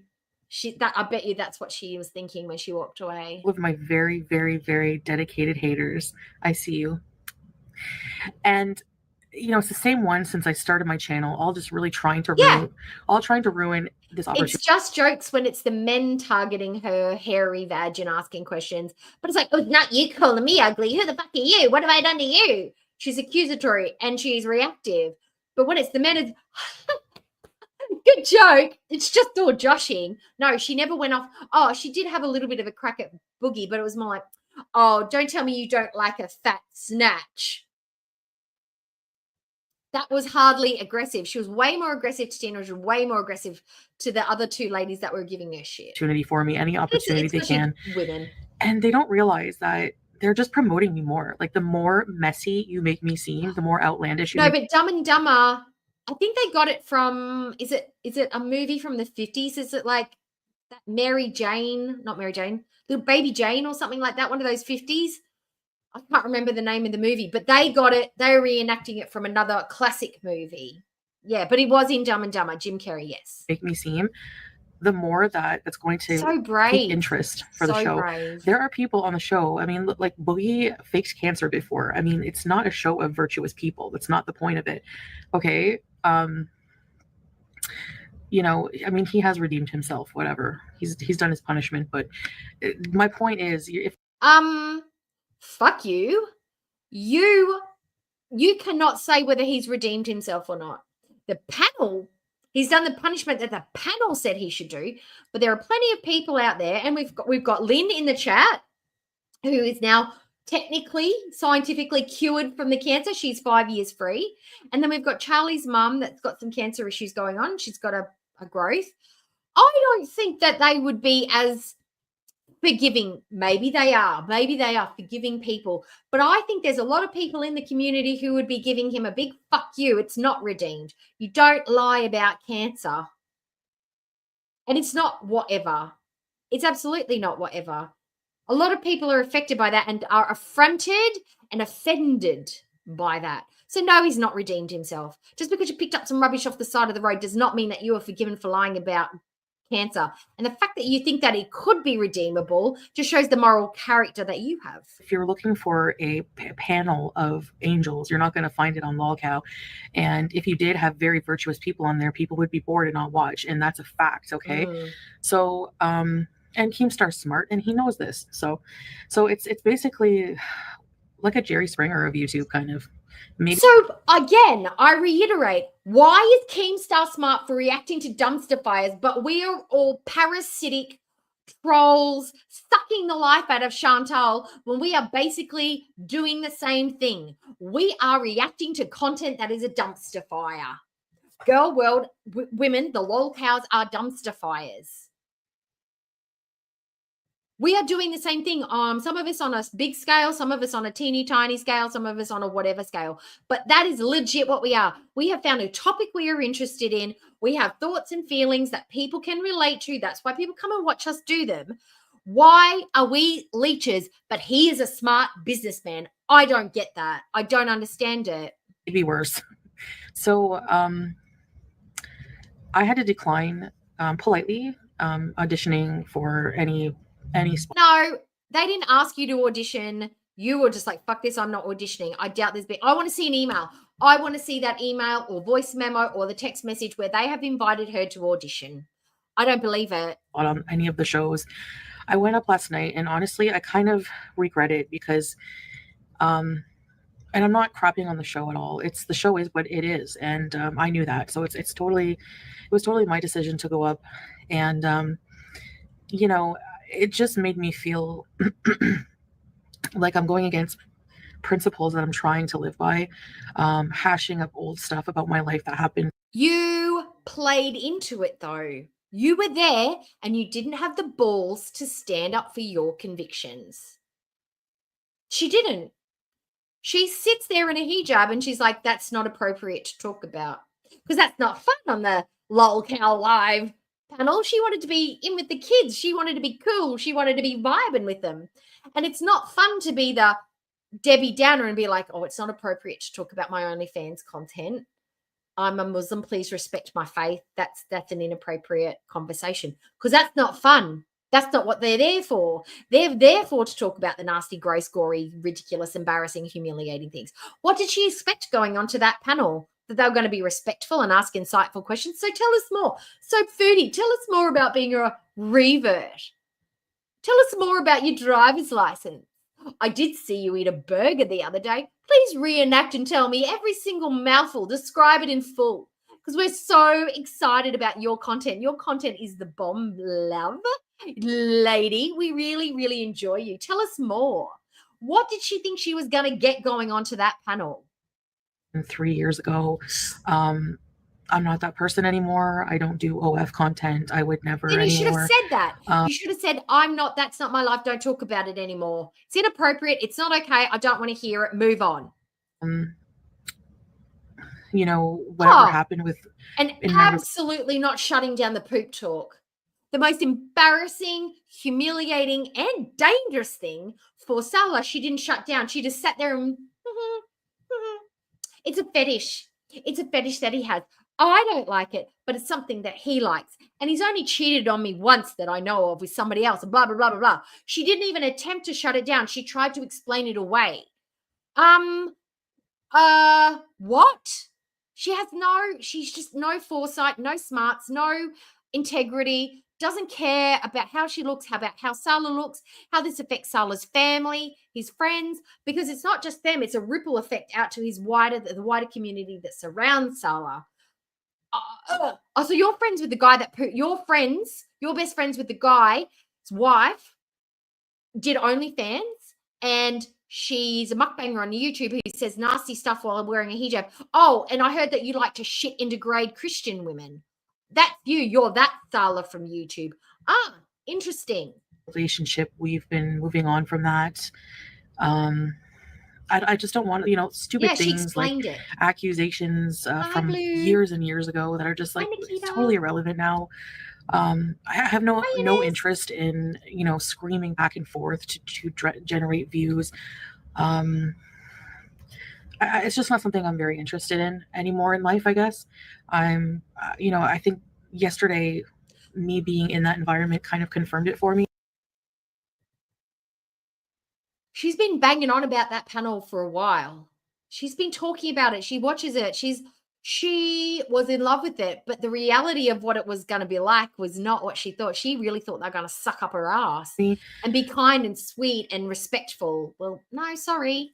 I am trying to say my opinion without being a total sounding snobby because I'm not. I don't want to just partake in that kind of content for views or money. Bullshit. If they had been fully welcoming to her and Tina had been nice and Gracie had been nice and all the boys kept all the same jokes, I bet you any money she'd be gagging to go back. She didn't like the energy she got from Gracie, and she didn't like the energy she got from Becky, and she didn't like the energy she got from Tina. She certainly didn't like the energy she got from Boogie, but everybody else was kind of like chilling. But nah. She was not welcomed enough. She was not ass-putted enough. She didn't have the hug box experience that she was hoping for.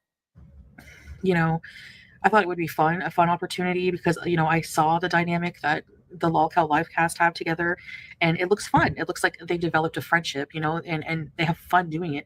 So for me, I wasn't really just thinking, of money potential. I was thinking of, more of like networking, like building. Is it me? Bunny, is my voice annoying you? I'm sorry, I can't change it. This is my, or is it Foodie's voice? Whose voice is going to make you rip your ears off? Because we don't want bunnies running around with no ears. Friendships and stuff, but I don't think that that's the type of content that will. She's, oh my God, Flash. When was the last time she did any kind of interaction with a YouTube channel? Who's going to guess it? Who's thinking the same thing I'm thinking? It was when she was trying to get to 100K. She did that like for like sub thing with that the Arabic channel, the other Muslim channel. She got an influx. She got about 2,000 new subs from that, and then she purchased the rest.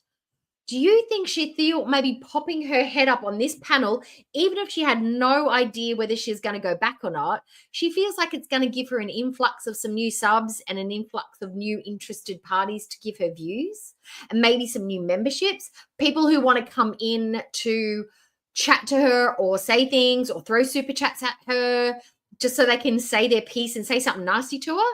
Do we feel like she's clawing at the bottom to just try and dig up some worms because they are so broke and December is the best time to try and do this? I feel like she's just trying to drum up more subs and more members for her channel.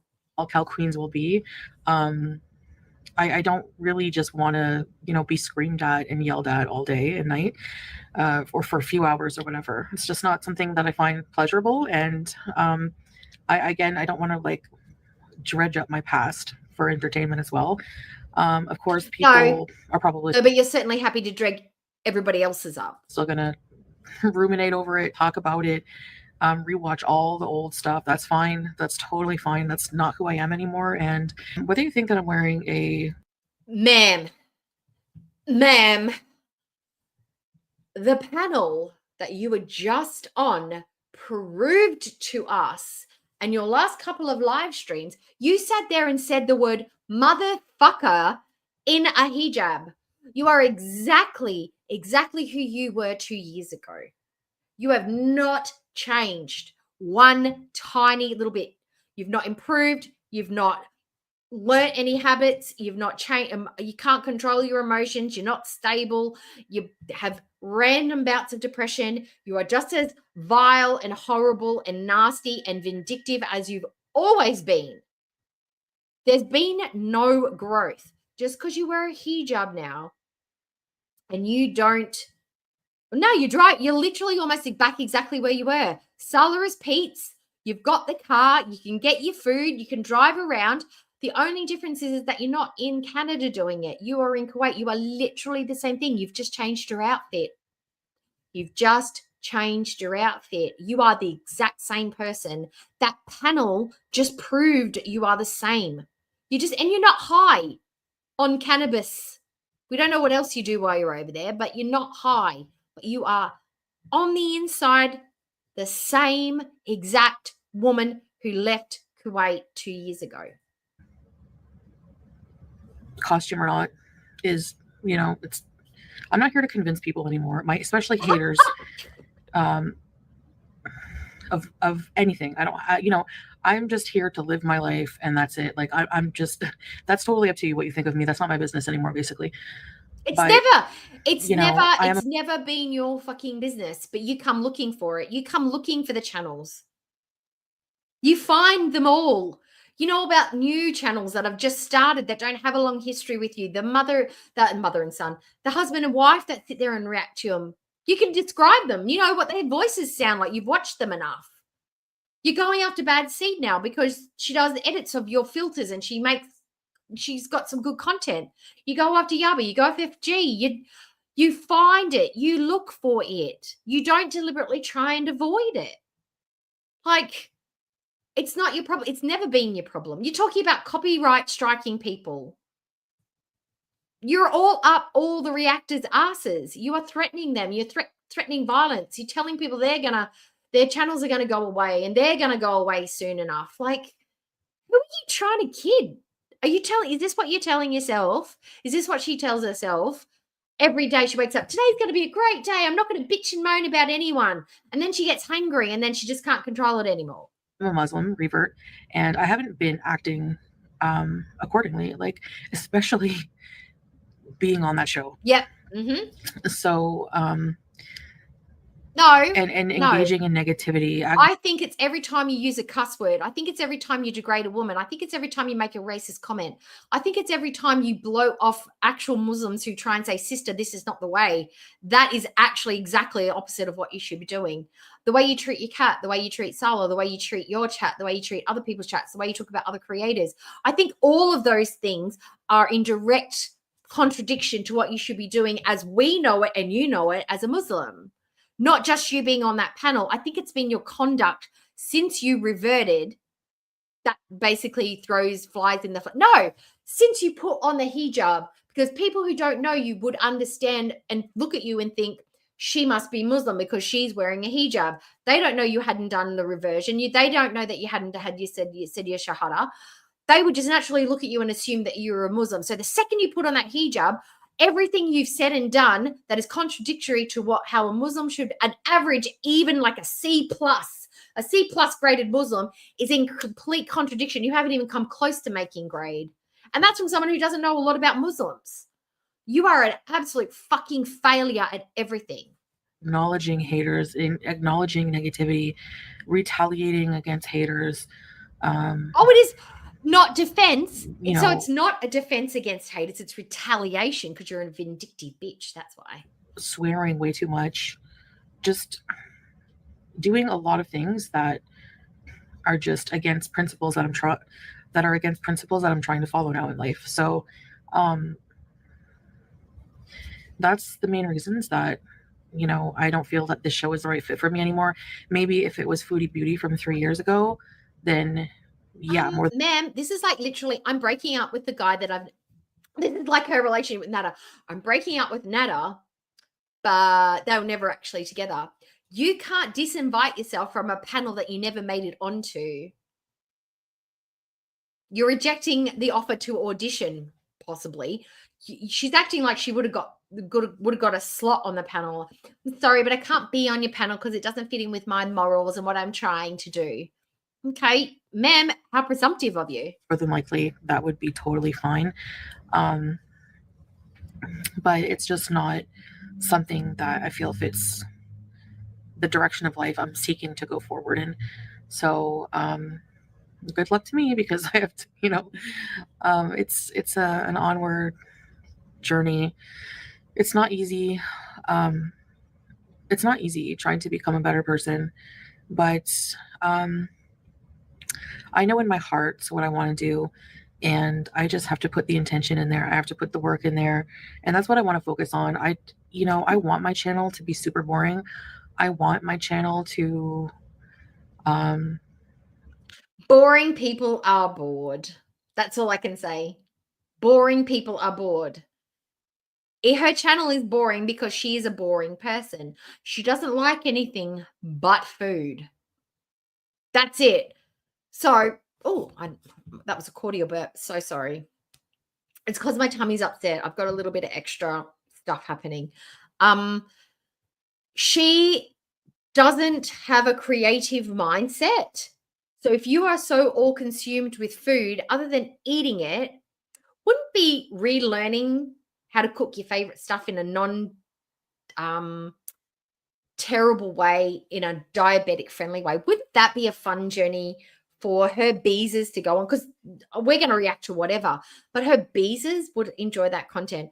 Her doing her cottage pot pie in a diabetic friendly way, which would probably mean no potato, but cauliflower, a crustless cottage pie on, I don't know, what could you put it on? A bed of spinach with maybe a quarter cup of rice, whatever. She could rework it, or reviewing the food in Kuwait, or doing Egyptian week, or Turkish week, or trying to find out how she can do all her favorite things in a new, healthy, diabetic way.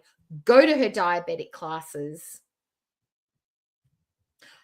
Totally nix Salah from her channel.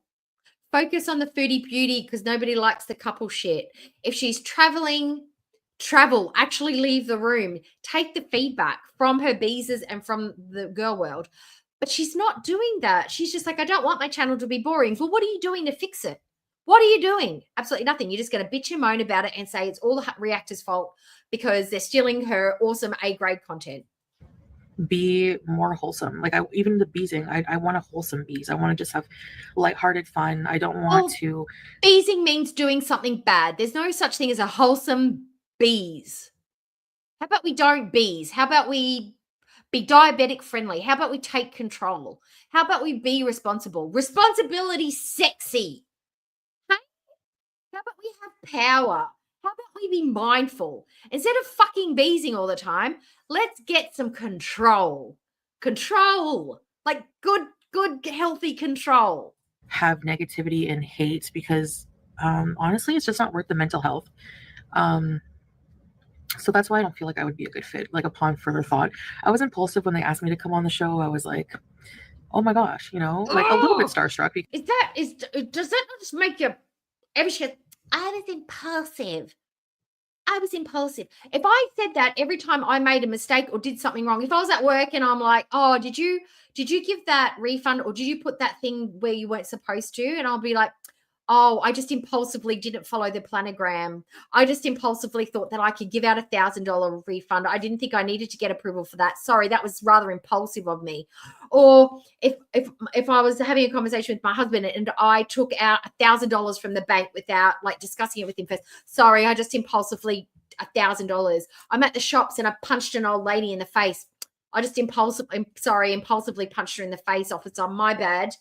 How many times in your life as a grown-up adult person can you say, I was impulsive when you're not under the pressure and in a firefight or under a stressful situation? Can you use, I was impulsive?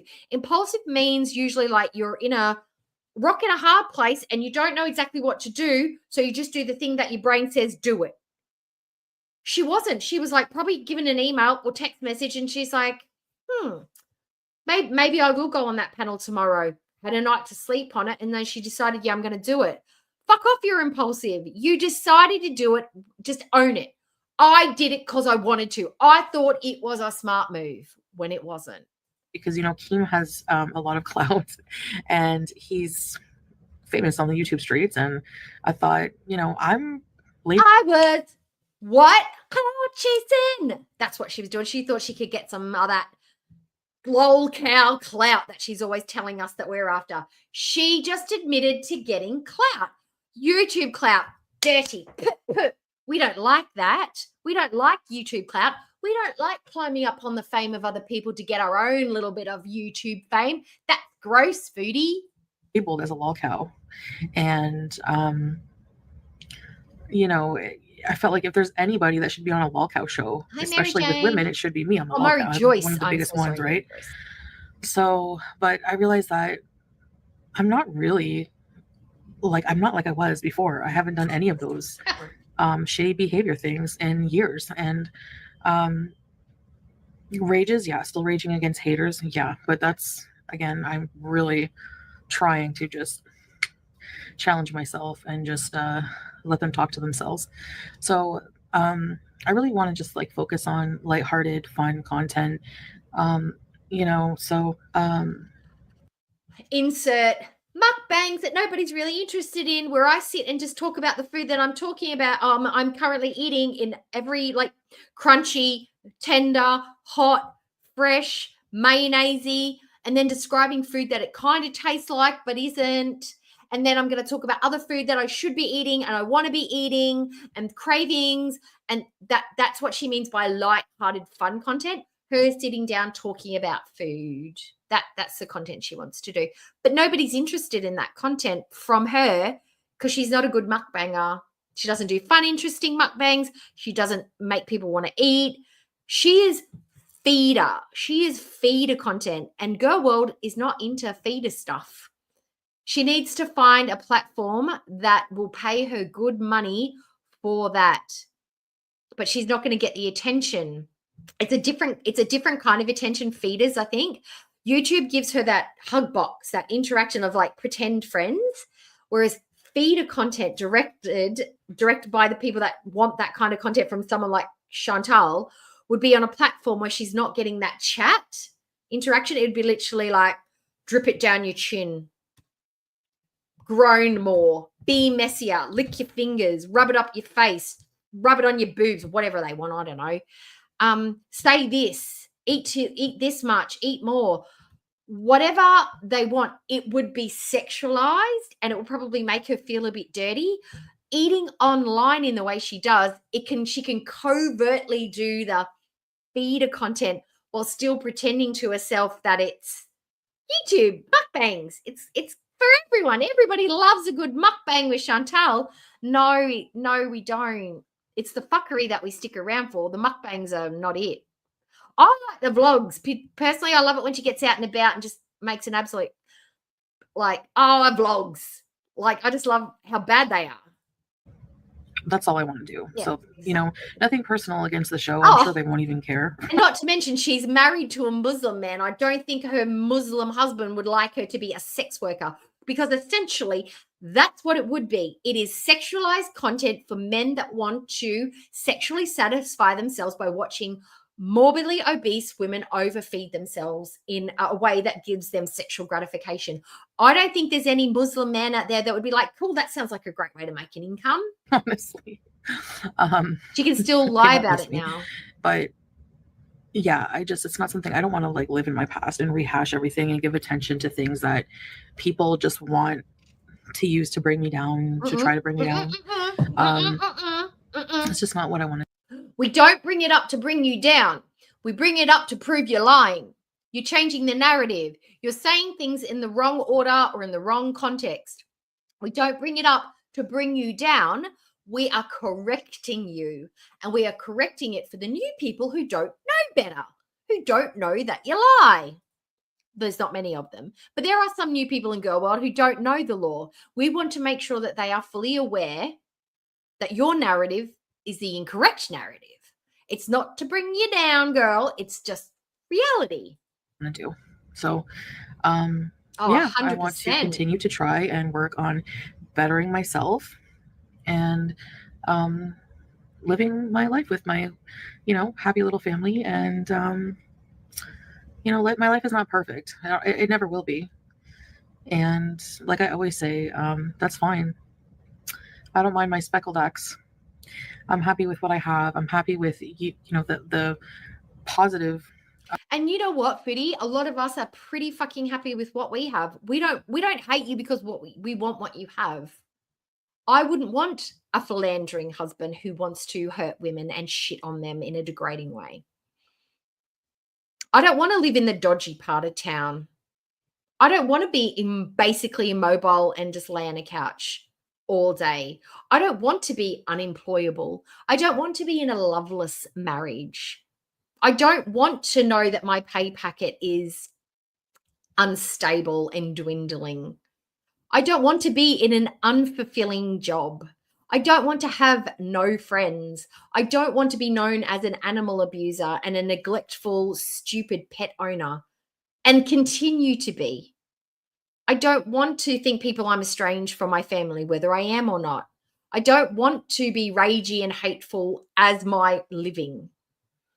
I wouldn't want to be known to be hated by everyone just based on what they see, based on the things that I say and do online.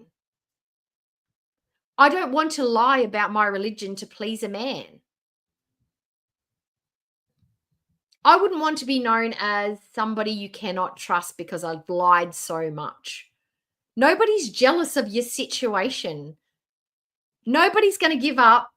Nobody's going to take on board all of that baggage and crap to get that ridiculous, falsely gained YouTube plaque. Because that is not a trophy. That is not a medal. That is not an accomplishment.